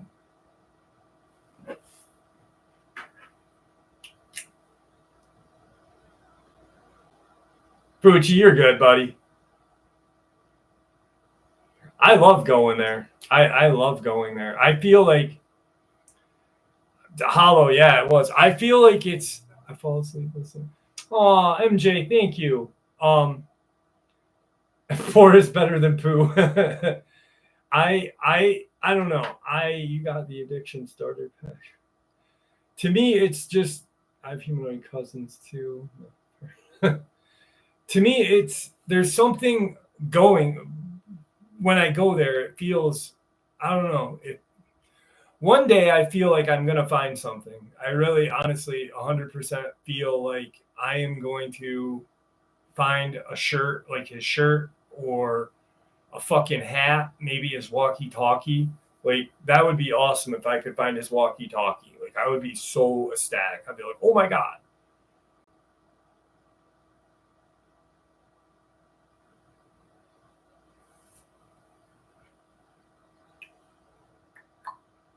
Yeah, I don't want to find a portal. I don't want to find a portal. No portals.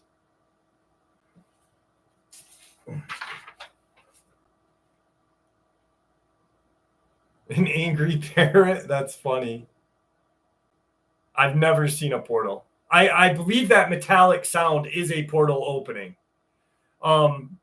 Because on that same day, when I blew the shofar, there was no wind or anything, and all of a sudden, like the wind picked up, and it was crazy. Hang on 1 second. I gotta get something. This is driving me nuts.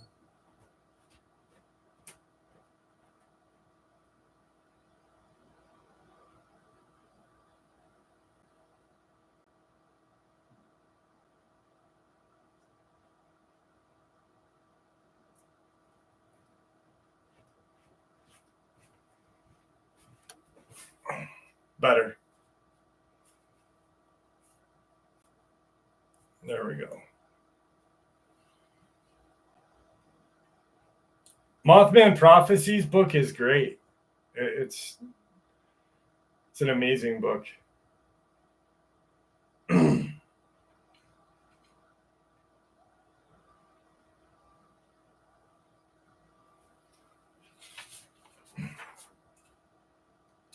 So this is at around 7-ish. I go to turn lights off in a chicken house, and I get on my four-wheeler and go. This all happened on a farm. They kind of started it weirdly. My hair was bothering me. That's why I put my hat on, Fushi. Why else would I put my hat on? At around 7-ish, I go and turn lights off at the chicken house. I get on my four-wheeler and go down there. As I get off, I notice the air is usually cold because it's Alabama in April. It's supposed to be like 60 some. So I shake it off and blame it on the fact that I am in cutoffs. I go to the chicken house, call my mama, then cut the lights out and take a few rips of the pen. Then time slips away and it's noticeably darker. I begin to walk to the gate, and as I do, I catch a whiff of burnt melted electronics, like it smelt straight out of a soldering iron. And while that's odd, I continue to walk to the gate. And as I open it, the woods just fall dead silent. Now I'm concerned. So I feed the dogs while I am having an anxiety attack. I feed the dogs close to the gate, turn on the four-wheeler, and look down to shift into first. There's someone at the tree line. So I ride up, and the closer I get, the more disfigured it becomes. Because legs hairy to hell and back and like sideways knees. Its head had patchy hair and skinned up left side of its face. On its head, it had a fucking stump. The road decided to take the other way about a mile through the woods. As long as I don't see this person again, I go down into the holler, about 45 feet elevation, change a little into Melissa Davies. Thank you so much. Wow, thank you.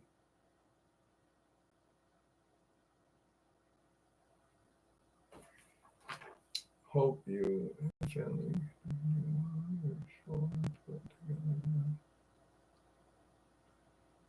Oh, thank you so much. Sorry, this little Kawasaki, bless its heart, is giving it all it has. I got over these ridges and sloughs. Then I get up onto the green field, maybe 250 yards from my house.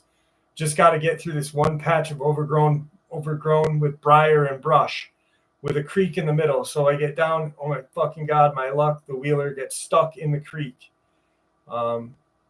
I start to freak out knowing what the hell I saw. I slam it in reverse and speed my way through.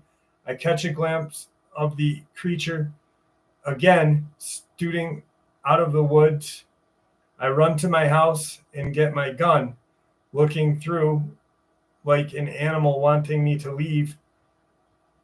It never seemed hostile, even though I didn't give it much chance.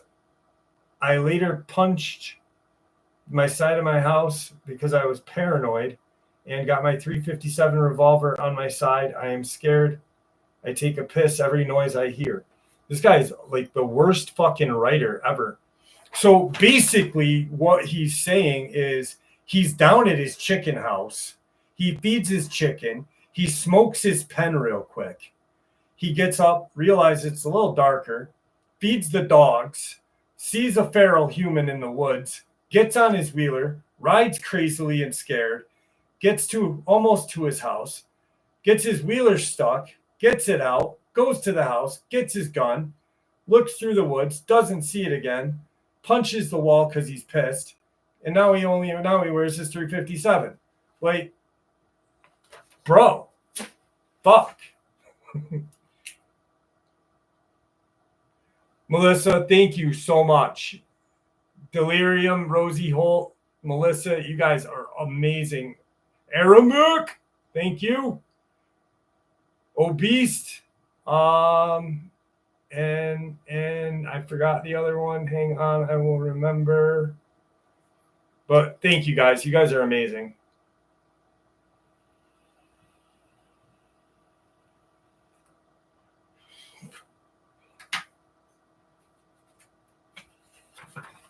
All right. Aramic, are you still here?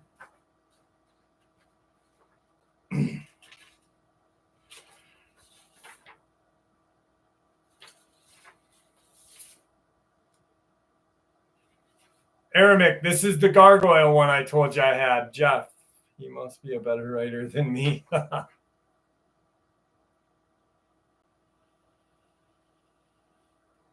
Thank you, Julie. All right. He's probably fell asleep. He's retired. About 15 years ago, I was living along Uvis Creek in my hometown of Gilroy, California.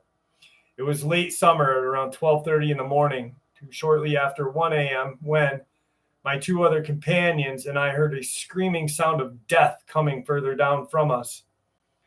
I was already planning to go outside and check on my neighbor's tent close to where we heard this high-pitched cry that sounded like something being killed. The tent was empty like it should be. I started to take the trail back to my spot. It wasn't very dark because the moon was full. I was almost to the front of my spot when I heard the sound of air 3 times. Whoosh, whoosh, whoosh.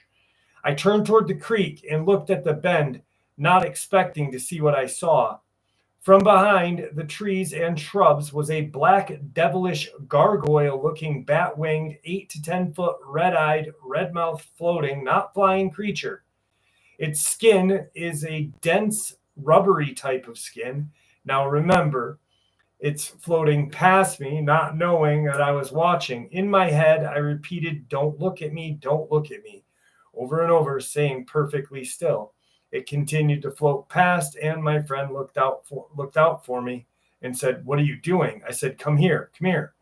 As the creature approached the next bend, my friend sees the back of it and says to me, "What the fuck is that?" Well, for the past 15 years, I have shared this experience of that night, hoping someone would believe me. Well, you know what happens. People think you're crazy. Finally, 2024, 4 others say they have seen it as well in the past 6 months, twice. The thing that really bothers me is how could it stay up in the air, only flapping its wings 3 times It was huge. No way. It's impossible. It was going too slow to stay up, but it did. I know what I saw that night, and nothing is going to change my mind.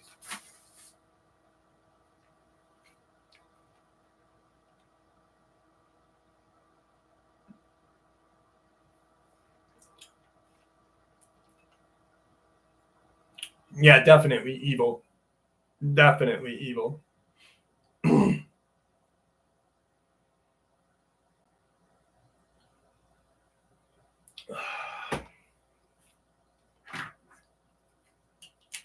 Ryan Bowen, how are you?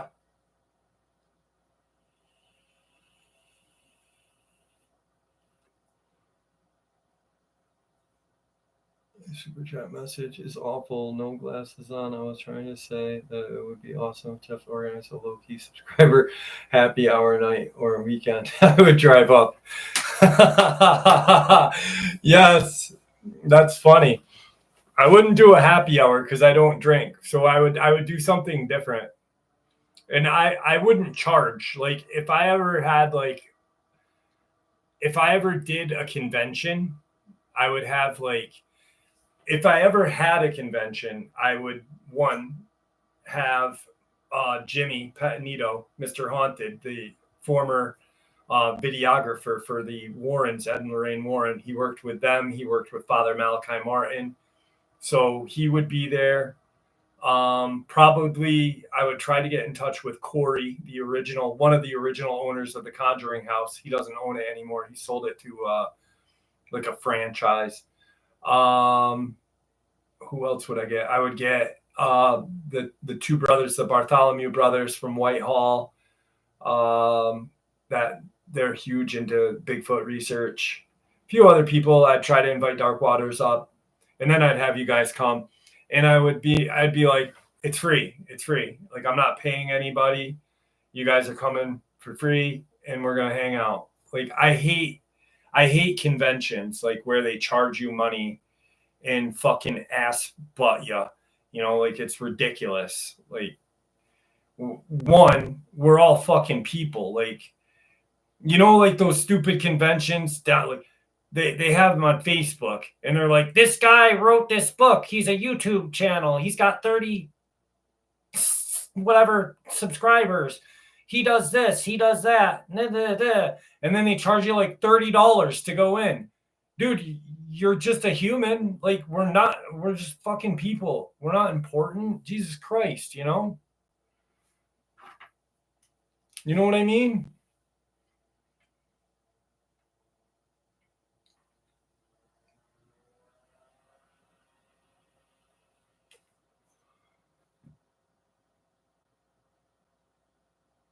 Oh, Samara, how are you?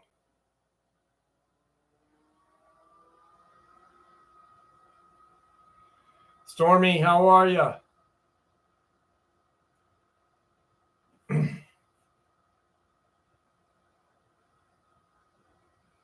No, because I wouldn't, the venue, like, I would figure it out. Like, it doesn't cost that much money for a venue. Like, you can use the Knights of Columbus or like a fucking hotel, whatever.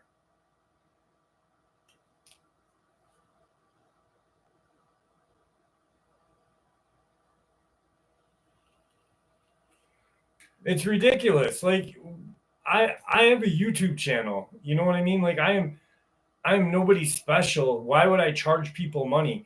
Me and James talked about this shit. Dark Waters, like, he and I talked about it. He's got 400,000 subscribers.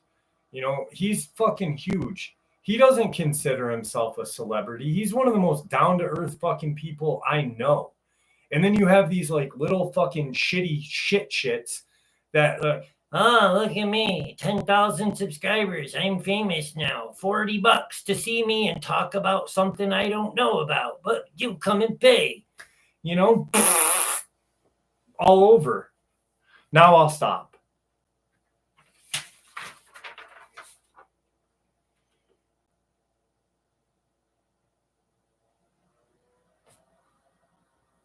No, I don't know him personally. I don't know Vic personally.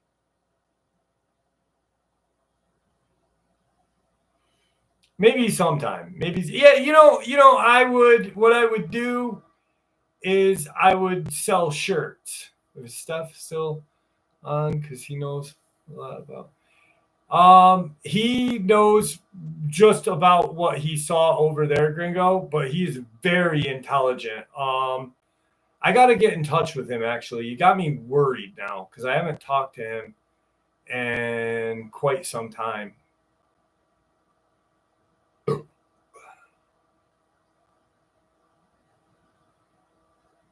Right, Mr. Anderson? And I'm not downing anybody, you know what I mean? But like, fuck, you know, you're not giving up the ass, so it's not $20, it's $20. Yes, sir. Oh, you're not giving up the ass. That's funny. I don't know. I don't think it's right. Okay, like I paid to go to the Warren Museum one. And I would pay I think that that was different. That was put on. There was, you know, they had the real Annabelle doll was there. Robert the doll was there. There was a lot of the Warren cursed items were there. And it takes money to upkeep and keep this stuff secure and safe. So that I see paying for. But sitting at a table and watching some greasy ass fucking dude talk about shit that fucking everybody, you and I all know about anyway, I don't see that.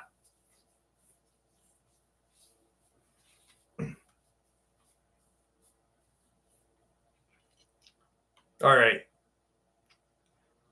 Eddie wanted to share an encounter he and his cousin had in the summer of 1999 between 10 and 11 p.m. local time.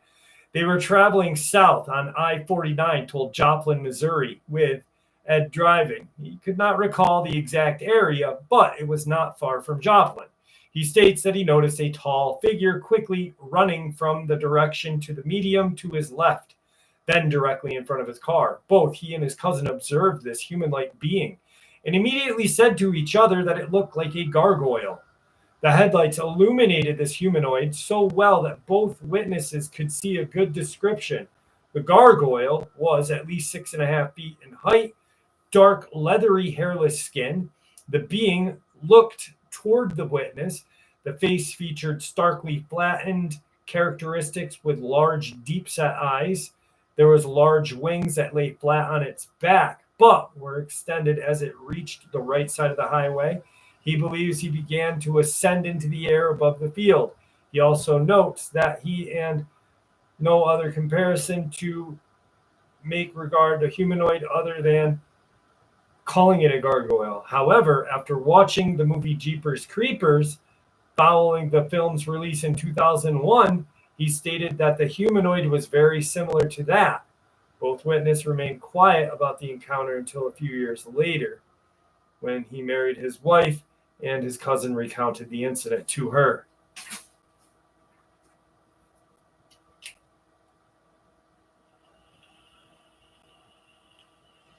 I would want you to bring that with you, Johnny Sumner.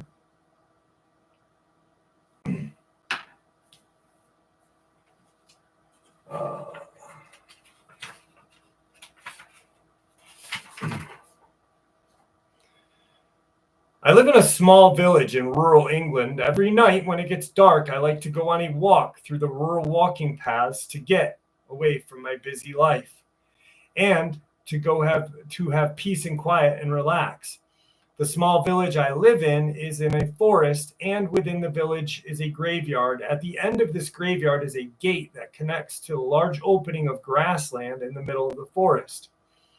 When I go on my nightly walks, I enjoy walking through the graveyard, through the gate, in order to get to this clearing so I can sit and clear my mind in the moonlight. I have never had an issue at all doing this, but on this one particular night, I did my usual walk through the gate and to the clearing. I sit down on a fallen log that lies just beyond the gate. So I sit there 5 to 10 minutes go by and I hear a noise. I cannot fully understand what I heard. But this clearing is so dark, I can't even see my hand in front of my face. So in order not to panic myself, I pass it off as being a rabbit or fox. 5 minutes go by and I hear nothing else at all. So I forget about it. Then all of a sudden in my right ear, from the same spot, I hear this noise. I hear running straight toward me. You can hear how fast it is coming, and you can also clearly hear that it is not small. It sounds huge, and I could hear it quite clearly charging straight toward me.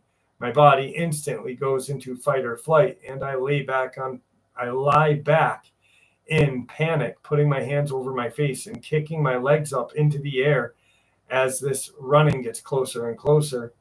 When it gets to about 1 to 2 feet, I hear what sounds like a paw or something alike that on the ground kicking up dirt, just like a bull does when it's about ready to charge. I instantly stand up and try to see what is obviously right in front of me, to which I see 2 red eyes 5 to 6 feet in the air and the outline of black fur covered body, which I can faintly see from the light of the moon. This sight puts extreme fear into me to the point I stood there shaking, staring at it. I start to back off slowly without taking my eyes off of it, and I get behind the gate to the graveyard, shutting it, still staring at this thing, unable to take my eyes away. When I get back into the graveyard with the gate now closed, staring at it, the head of this creature turns to look onto the middle of the clearing and runs away faster than I'd ever seen anything run before. It was truly terrifying, to which I never returned. As mentioned, I live in England, a place of which the biggest wild predators we have are badgers, which stand about a foot tall. But the thing I saw was easily 6 feet, standing towering above me. A badger is definitely not what I saw, and still to this day, I have absolutely no idea what it could possibly have been.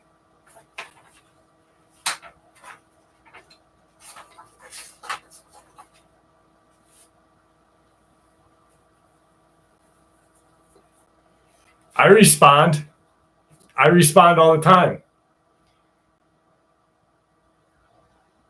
Don't email me. You're kind of being an asshole tonight, buddy. I respond all the time to people. If I don't respond, what it means is I didn't get your email. So send it again. I say it all the time. How many people have heard me say that? Anyone hear me say that?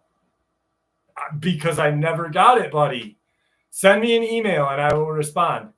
You have to literally, if I when I get it, I'll put, got your email. I will be in touch with you shortly.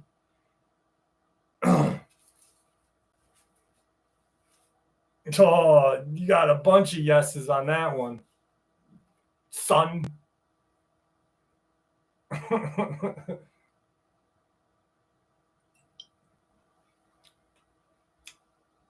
Thank you, my family. Thank you, my family. No, just send me again. Send it to me again.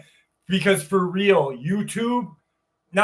Google for some reason does not. It's weird. I will have emails come in and have no issues. Like, let's just say SDL will send me an email, right? I'll get it. And like a week later, they'll try to send me another one. I won't get it. For some reason, Google just like, I don't know what happens.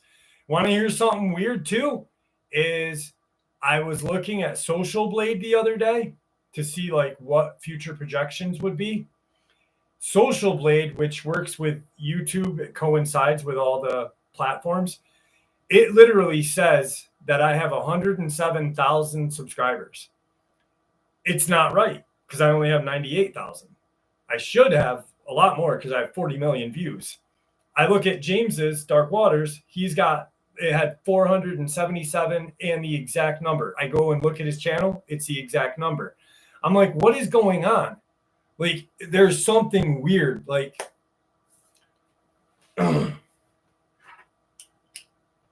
I am solid. I just proved to you that I was. Yeah, it does. It totally discriminates. Thank you. And send me an email. If I do get it, I will respond immediately. Like, hey, I got your email, da da da. If I didn't get it and you don't get a reply in one day, it means I didn't get it.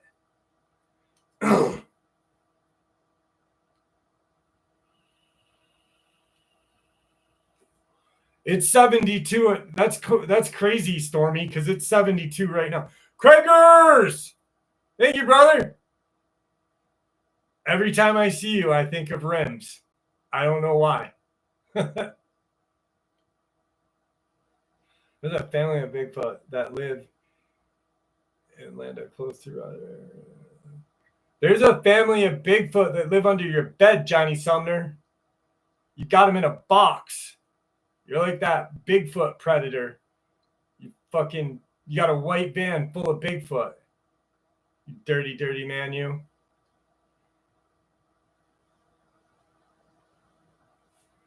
Thank you, Danny. Rim job. That's fucking great. Oh my God, dude.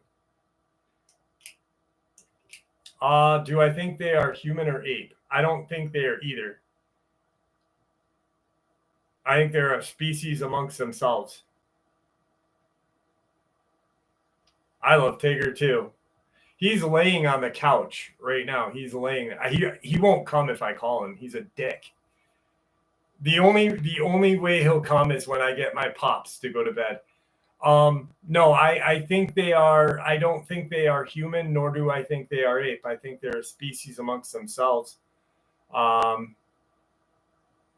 mean, that's just my own opinion. You know what I mean? And my opinion means nothing because we all have one, right?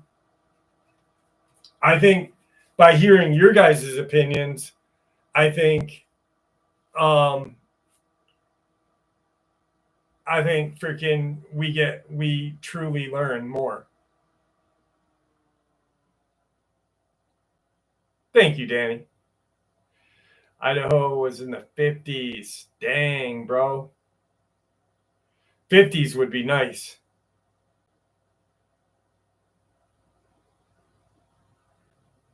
Has anyone heard of electromagnetic entities living? I just read something about that, SDL. Holy shit. I just read something about that. There was oh man, okay. I don't know how it was in like a Science Digest thing that I was reading. There's some sort of virus that lives in electricity, scientists have found, like a viral something, like I'm probably saying it wrong, but some sort of fucking entity that lives in electricity that can cause humans to get sick. And I was like, wait, what? And I'll find it, I'll save it, and I'll share it with you guys next week. But there is something cool that I wanted to share with you guys. Hang on one second. Starred.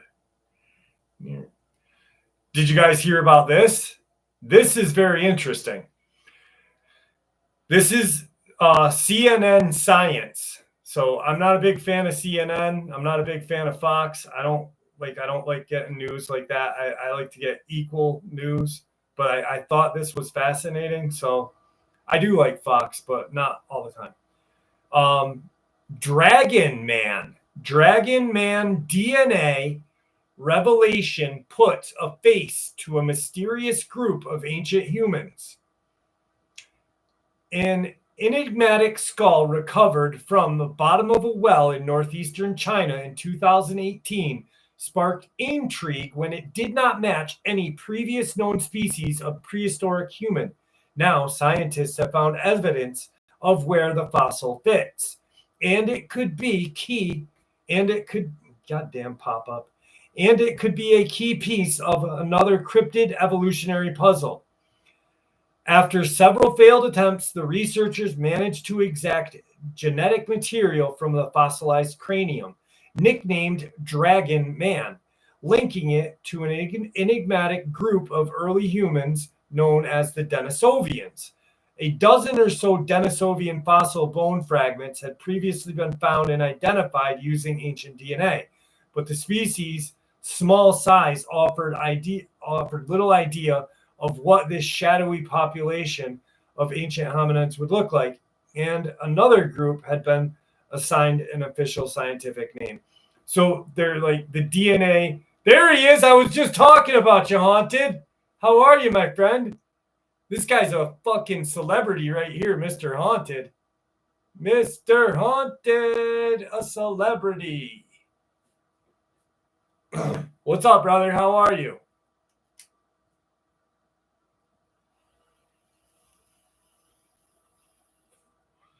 So pretty much they found another species or another humanoid thing, and its skull looks weird. It's got like weird fucking shit on it.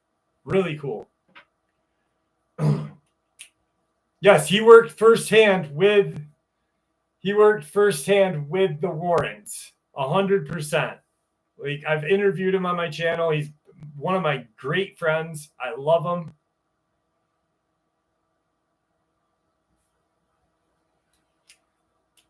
No, totally different than the Denisovians. Oh, Jesus. That was good, Tina. That was good.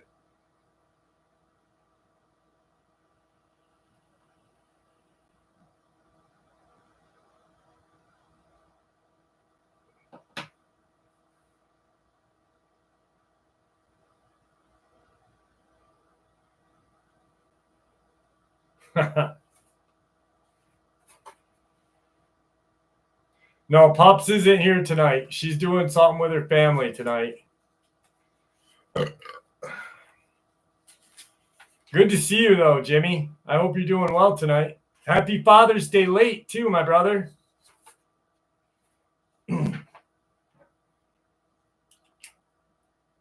It did it to you again, Simone.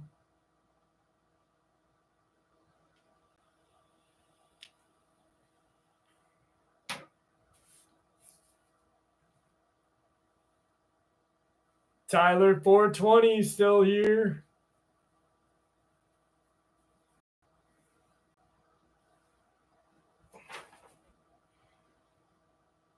What am I doing on the 4th? Probably uploads. Does Tigger like tuna? Tigger likes tuna with seaweed in it. It's weird. I do, rim job. Craigers, I do. Thank you, my friend.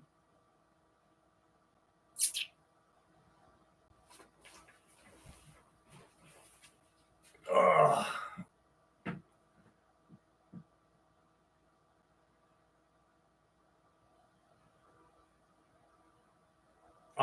There's a brand of cat food that's called, I don't know what it's called. I get it at Hannaford's. Hannaford's is like, my birthday is the 5th of July. Well, I will wish you a happy birthday on the 5th of July. Let me see. What is the 5th? We're going to have a birthday party for you here, Amanda, on Saturday Nightmares, live from upstate New York. Absolutely. You don't have to ask me, Gringo. You can send me a freaking, brother. I got to get Gringo on here. Gringo's another dude. I figured out a way of me and you doing an interview, Gringo. We're friends on Facebook, so I can just call you with Messenger, and we can do an interview from Africa. How's that, my brother? Gringo's a bad motherfucker, dude. He's a big dude. I would not want to piss him off. He would grab you by your leg and throw you.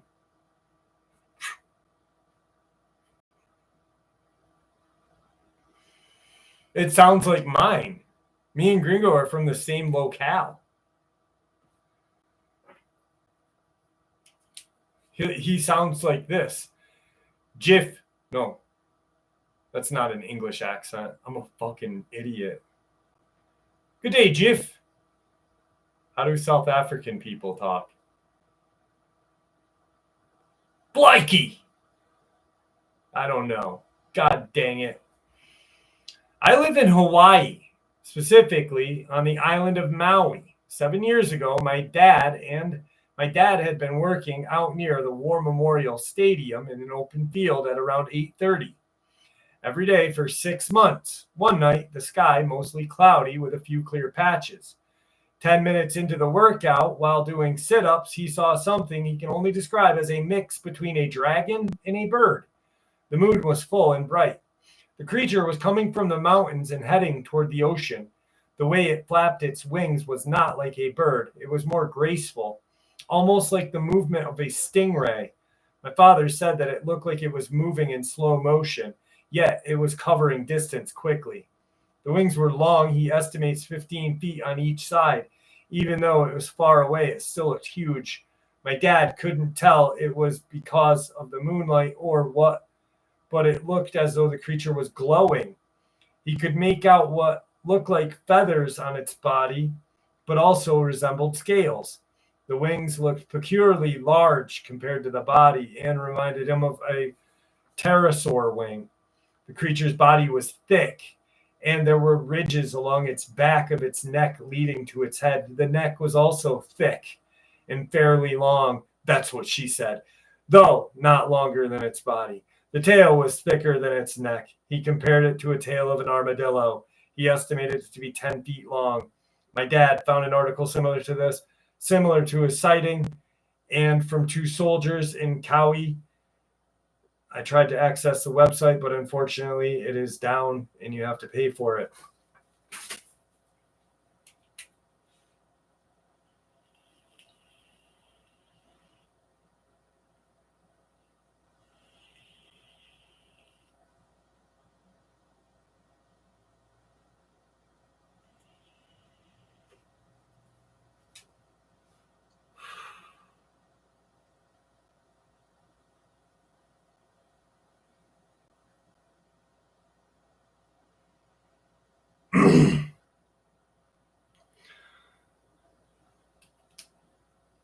What's up, Wastewater? How are you, brother? You know who hasn't been in town or been on the live in a while? Is Nino, that sexy motherfucker. Where is Nino?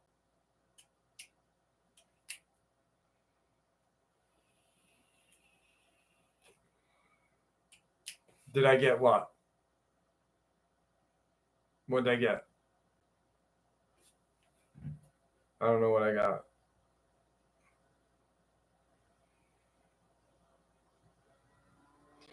What's up, Black Queen Jax? How are you tonight, dear? Just in case, what's going on, buddy? Be careful these holidays. You all get involved in a war. Good. I don't like popping into things like that politically. I thought you were going to send me an email last week, but you didn't. I didn't want to get politically, you know what I mean? I don't like talking politics. I love politics. Like, I listen to fucking politics news all day long when I'm working, but like, be safe this holiday season, especially 4th of July. Try to like monitor whoever is around you and shit, especially if you're in large populace, whatever. You know what I'm saying?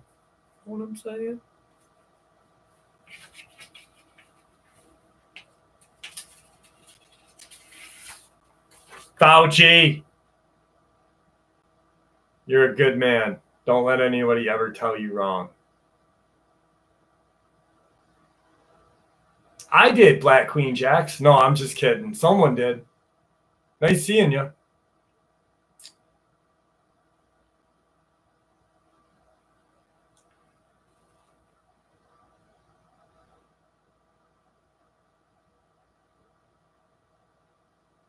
Birder Breaker, how are you? Maybe the government creates it on different entities to use. Maybe.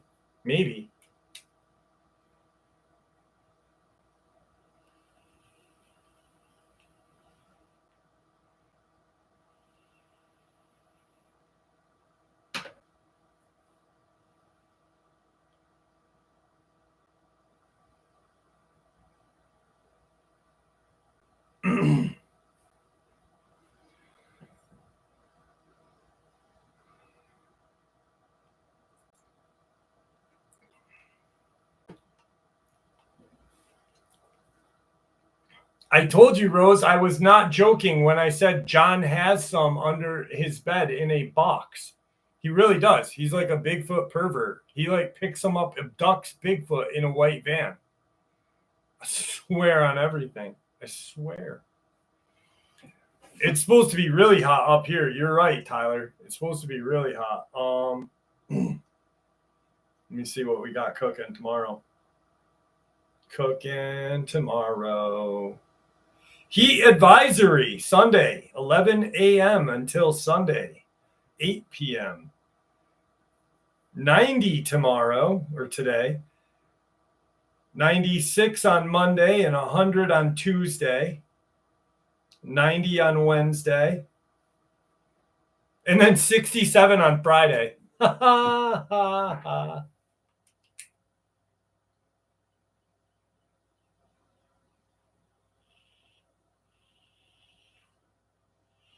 Thank you, Candy Wolf. I hope you're doing well. Yeah, it's blowing. Blowing something.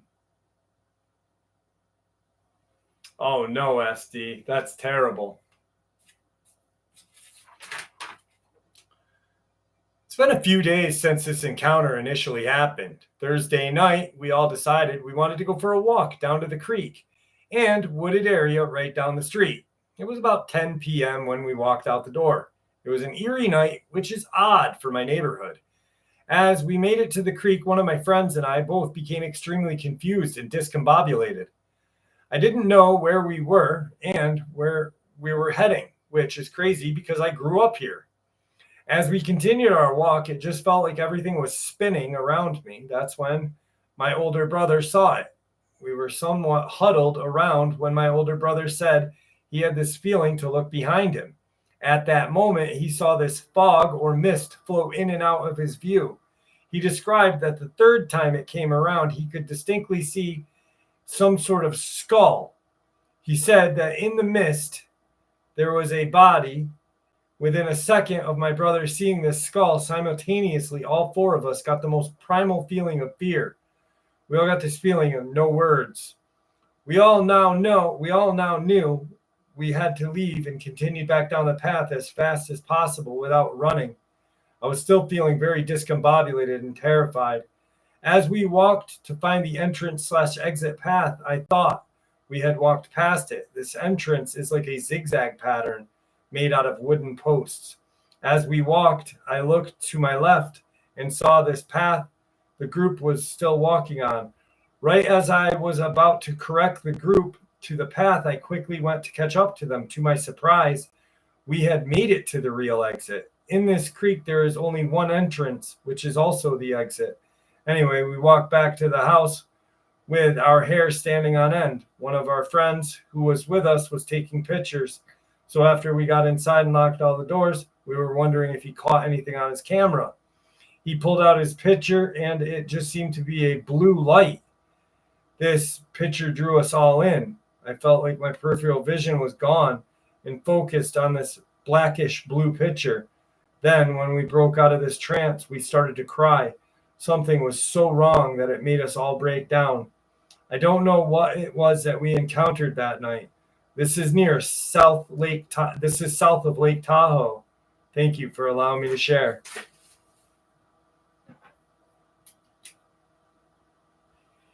What's up, Widmore? How are you, buddy?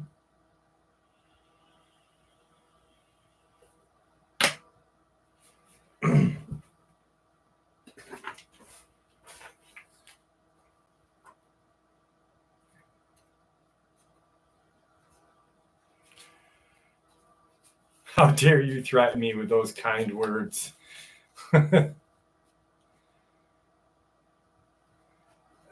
Everyone is good, Fauci. There is no this crew right here. We are all like very guarded of one another.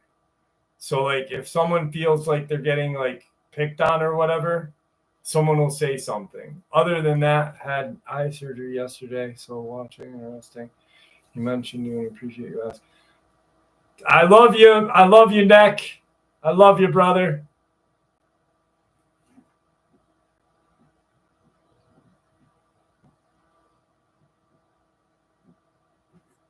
There he is, right there. Hey, brother, I love you. I hope you feel better. I hope your eye is doing good. I'm not going to call and put you on the spot like I did Janie. Feel better.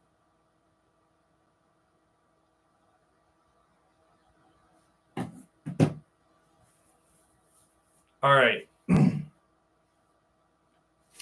It is time for the last lot lizard story. Do you all want to have this last lot lizard story now or tomorrow?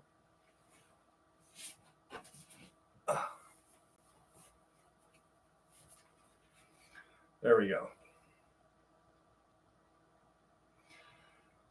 Crypto Work Pro, how are you?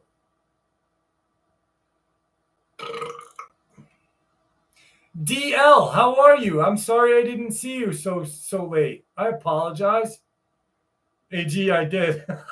Someone caught it. All right. No, lot lizards are, it's a joke. Fauci, it started as a joke because I was talking about something one night and I said the most dangerous cryptid in the world is a lot lizard. And a lot lizard is just a prostitute on a truck stop. And so I said they have poison and this and that. And it just became this like funny kind of game, you know? So Frank, I'd love to hear it. I've never heard on your channel. I think you'll enjoy it. I have an interesting encounter. Is it your encounter? I'd love to hear it. Which one, Amanda? I've got a lot of them. I got that one. I got that one. I got that one. I got that one. I got my back. I got my neck. I got my wiener that says mother. No, I'm just kidding. No one got that joke. All right, here we go. The Boise Flying J truck stop wasn't exactly a bastion of high fashion on a Tuesday night. But tonight, even the regular clientele of weary truckers and road-worn travelers did a double take. A trio of things shuffled through the automatic doors, looking like a cross between a gecko and a particularly grumpy garden gnome. They stood barely 3 feet tall, their skin a molted swamp green, large bulbous eyes swiveling independently, scanning the room. Little nubby horns poked out of their foreheads, and their mouths were set in permanent, downturned frowns that somehow, despite their monstrous, edged on adorable. They were so ugly that they circled right back to being cute. Bubba, one of them, croaked. It's a voice like gravel gargling motor oil. We seek Bubba. The other two nodded in unsettling unison. Their tiny claws clicked on the linoleum floor. The entire place went silent. Even the sizzling of the grill seemed to hush in anticipation. Bubba, a mountain of a man with a beard that could house a family of squirrels, nearly choked on his cheeseburger. He had been halfway through regaling the waitress, Doreen, with a story of a rogue badger and a shipment of rubber chickens when a reptilian gnome chorus dropped. He eyed them with suspicion. I'm Bubba, he rumbled, wiping grease from his beard with a napkin. What's this all about? The lead reptile, who seemed to be the brains of the operation, waddled closer. We are Zorp, and these are my brothers, Glar and Fleep. We require assistance. You are needed in the subterranean kingdom of Glorp. Bubba blinked. Glorp? Subterranean kingdom? You lost, little fella. You're about 200 miles from Disneyland. Disneyland holds no appeal, Zorp hissed, his tiny horns twitching. Glorp needs you, Bubba. The prophecy speaks of the chosen one, a large hirsute being with a predication of preceding cheese and a profound knowledge of diesel engines. You are the one who will restore the ancient carburetor to the great Glorporian generator. Bubba's eyes widened. He knew his way around a diesel engine all right, and sure, he loved him some processed cheese. But subterranean kingdom, carburetors, this was a bit much, even for him.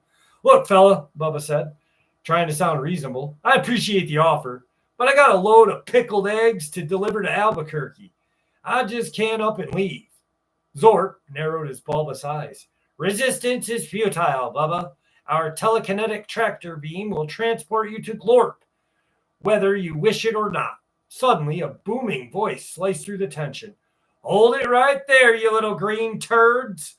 Everyone, including the reptilian gnome squad, swiveled their heads. Standing in the doorway, bathed in neon glow of the truck stop sign, was Lizzo. She was a vision of sequenced jumpsuit, platform boots, and confidence that would melt a glacier. Lizzo, the legendary lot lizard of Boise, Idaho. She sauntered towards them, her hips swaying like a hypnotized cobra. Bubba here is a paying customer, and I don't take kindly to little green gremlins trying to steal my business. Zorp, unfazed, pointed a claw at Lizzo. You are but a fleshy, superficial being. You cannot comprehend the glorious destiny that awaits Bubba in Glorp. Lizzo threw her head back and laughed, a sound that shook the salt shakers on the table. Destiny. Honey, Bubba's destiny is to finish that cheeseburger and tip the waitress. Now, skedaddle before I use my persuasive techniques. Zorp, Glar, and Fleep exchanged nervous glances. They clearly hadn't anticipated this level of resistance. Lizzo radiated an aura of pure, unadulterated sass, and even more ancient Glorporian prophecies couldn't account for. Very well, Zorp grumbled. But know this, Bubba, we will return. Glorp will not be denied. With that, the three reptilian gnomes turned and waddled back into the night, their little nubby horns bobbling with indignation. The truck stop erupted into cheers, and Bubba, still slightly dazed, stared at Lizzo with gratitude. Lizzo, you saved me. How can I ever repay you? Lizzo winked. Don't you worry about that, Bubba. Just buy me a slice of apple pie and meet me in the back of your tractor trailer and tell me more about those rubber chickens. As Bubba recounted his badger and rubber chicken story to Lizzo, the truckers chuckled. The Flying J returned to normal rhythm of greasy food and tall tales, but everyone knew, deep down, that they had witnessed something truly extraordinary. Somewhere beneath the earth, in a dimly lit kingdom of Glorp, three disappointed reptilian gnomes plotted their revenge.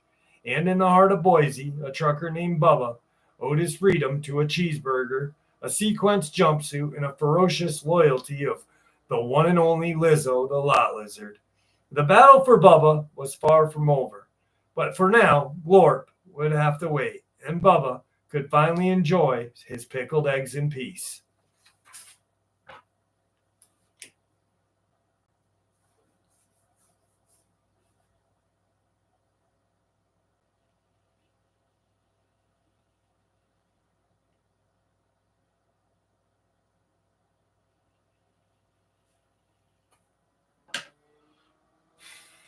Glorp. Thank you. Thank you.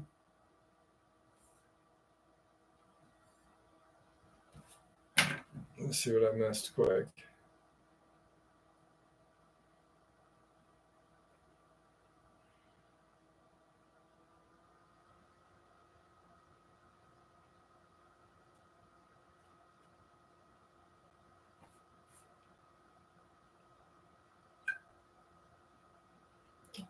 DB Mac.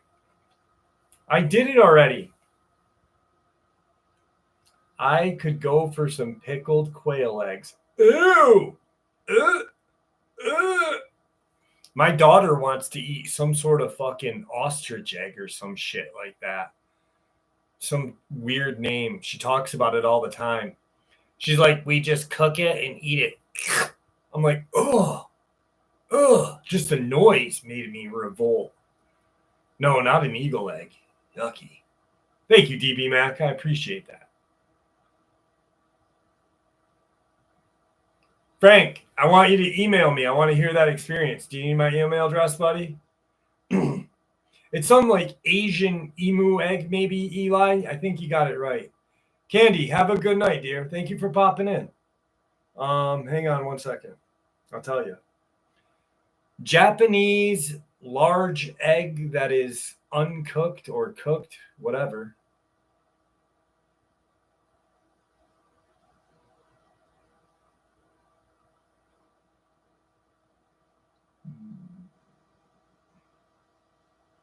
No, that's not it. Asian emu egg uncooked.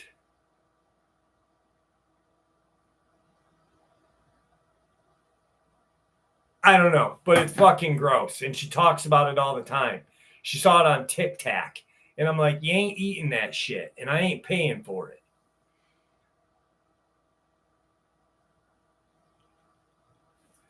All right. Tomorrow, Jimmy, I will give you a call. You heard me say Happy Father's Day late, right, brother? I'm sorry. I've been so busy with shit. I'll explain shit tomorrow to you. I've just had some like really shit going on. You know the shit with the shit and the shit. Shitty shit.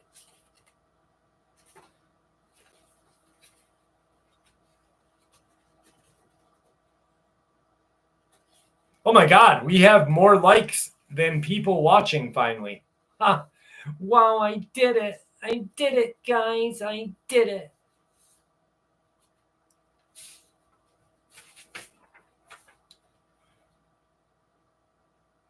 A few years back, I was coon hunting family land in northern Pulp County with a friend while I was back in state. I've hunted this region for the last 20 odd years and never encountered anything. We had a decent night, even with a double coon tree. The wives were in the back seat of the truck, well off into a deep sleep while we were rolling down the fire lane off of an archery creek. About the time we reached the creek in the bottom of the draw, my buddy's dog comes hauling tail back to the truck and jumps into the cab. This is extremely off with this dog, as she has been doing hunts for 3 or 4 years at this point. We hop out of the truck with the 22 and 9mm, just bracing to see a coyote or bobcat chasing her. But to our shock, something popped up over the water bar that we still cannot explain. It had a large canine snout, no tail, tawny reddish color, and its front shoulders were well above a normal height compared to its back. The second it seen us, it cut back down into the creek. For reference, we are along the archery with 40 yards of the water line. We are both in shock, and my buddy broke his trance first, going toward the creek with his headlamp. I stayed up by the truck, still in shock. It spooked back up and darted across the headlights, where I was able to get a good look at it, its color and vague head shape. I've always considered the talk of hyena to be backwater stories from the sticks. First got Wi-Fi. I am not saying this was a hyena or a chupacabra, but there was definitely something odd on archery, and I am curious to find out. What's up, Squire61? How are you?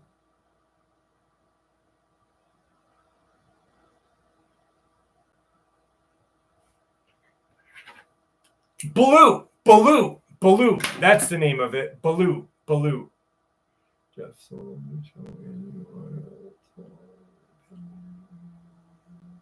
Oh, thank you, Rosie. I love you, dear. You are so sweet. Thank you. Balut. All right, balut is this. Are you ready, Sonia? Balut is a fertilized duck egg that is incubated for a period of time, typically 14 to 21 days. It is then boiled or steamed. It is popular street food in the Philippines and other parts of Southeast Asia, and is often eaten with salt, vinegar, and other seasonings. The embryo inside is partially developed with bones, beak, and feathers.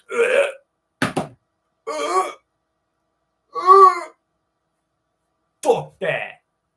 That's so gross. What is that? Who would eat that? Ew. Fucking ew. Ew. Yucky. Dude, that makes Vegemite sound appealing. I'm pointing to you, Simone. Oh, God.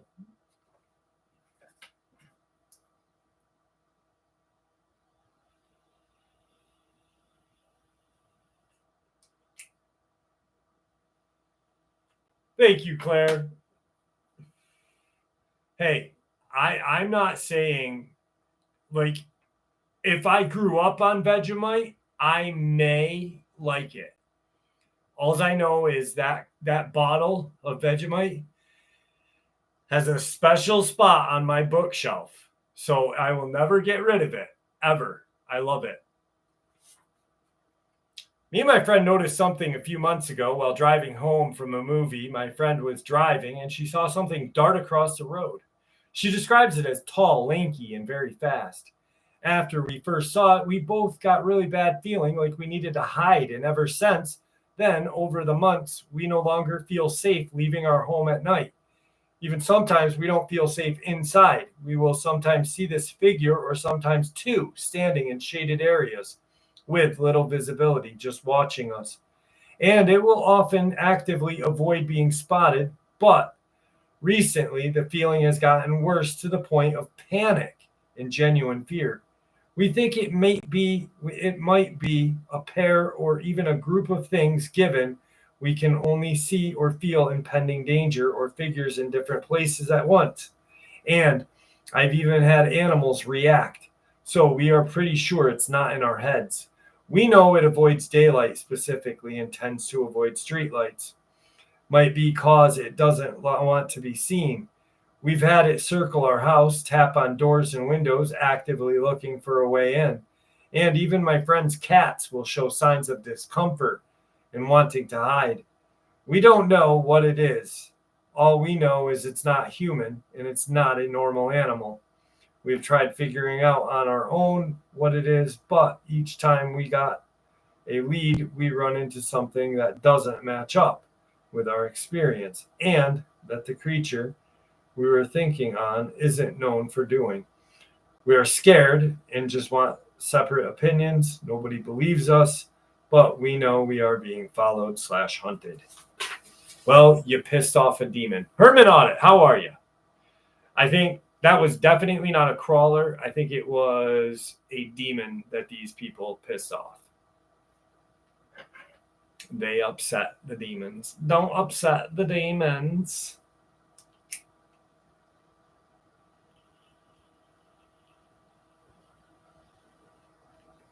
Melissa Davis, thank you for spending time with us.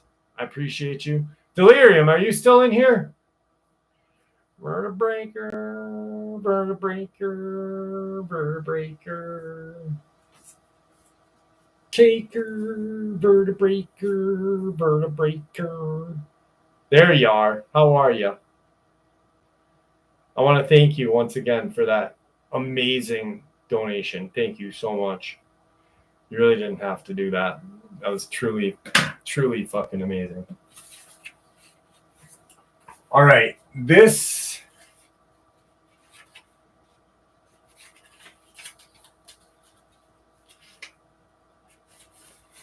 is going to be the last encounter of the night, kids, because I am getting tired and I need an Outshine Lime Pop. Oh, hang on a second. Oh, God. Oh, yeah, baby. All right. That's better. Oh, dang, SDL. I would love to see it. I would love to see it. Just as long as it's that. Don't send me anything other. Don't send me some weird photos, SDL. I don't need any of those, all right? Maybe. No, I'm just kidding. I don't believe in anything paranormal, but I can't think of any rational way to explain what I saw.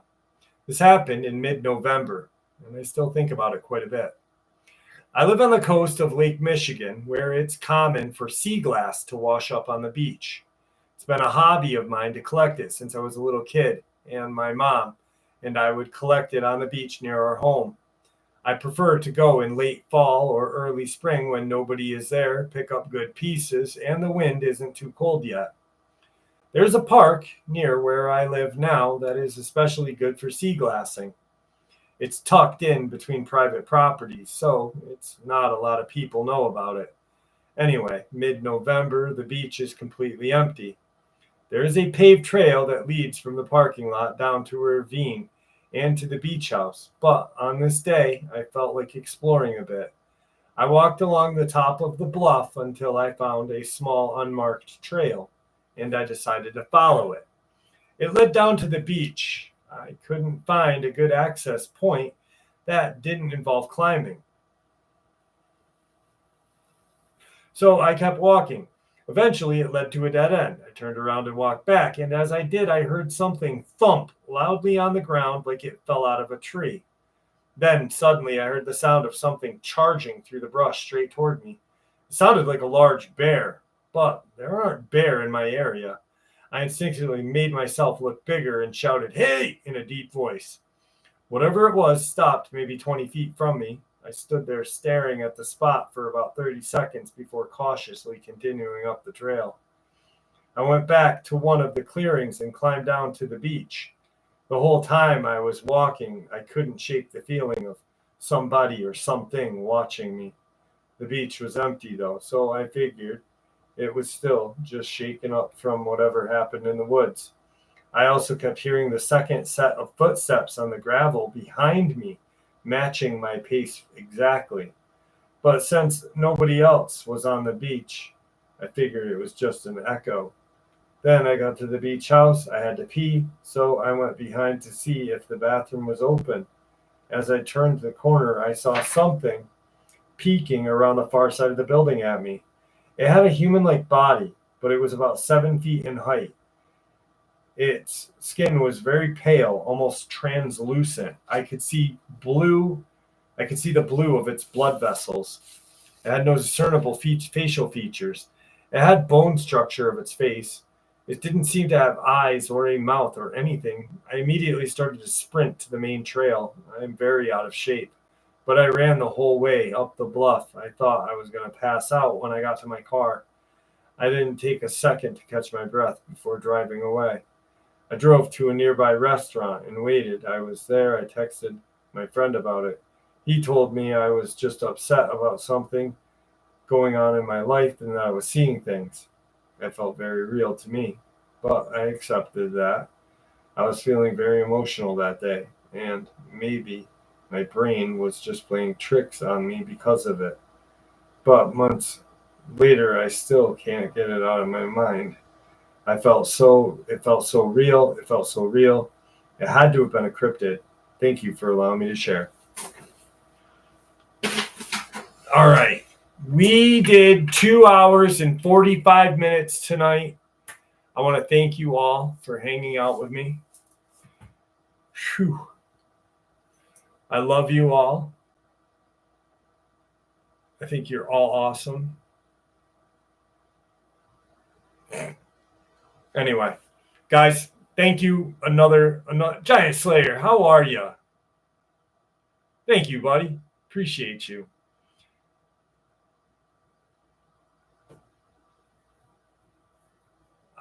Jeff, you're AI. I'm AI. I'm not AI. Awesome live. All right, guys. I love y'all. I had a blast tonight. Thank you. Thank you for everybody just having. Once again, we have literally Gringo, don't forget, send me that email. Once again, we have the greatest community here. Like, you guys are amazing. amazing. I'm blessed to have all of you as my friends. And that's what I consider you guys. You're all my friends. So VADV, thank you for joining us. I appreciate that. And with that, stay safe. Don't let your meatloaf, I don't know. Have a good day. If it gets really hot wherever you live, stay cool tomorrow. Make sure your pets are inside. All right. Let's not forget about our pets.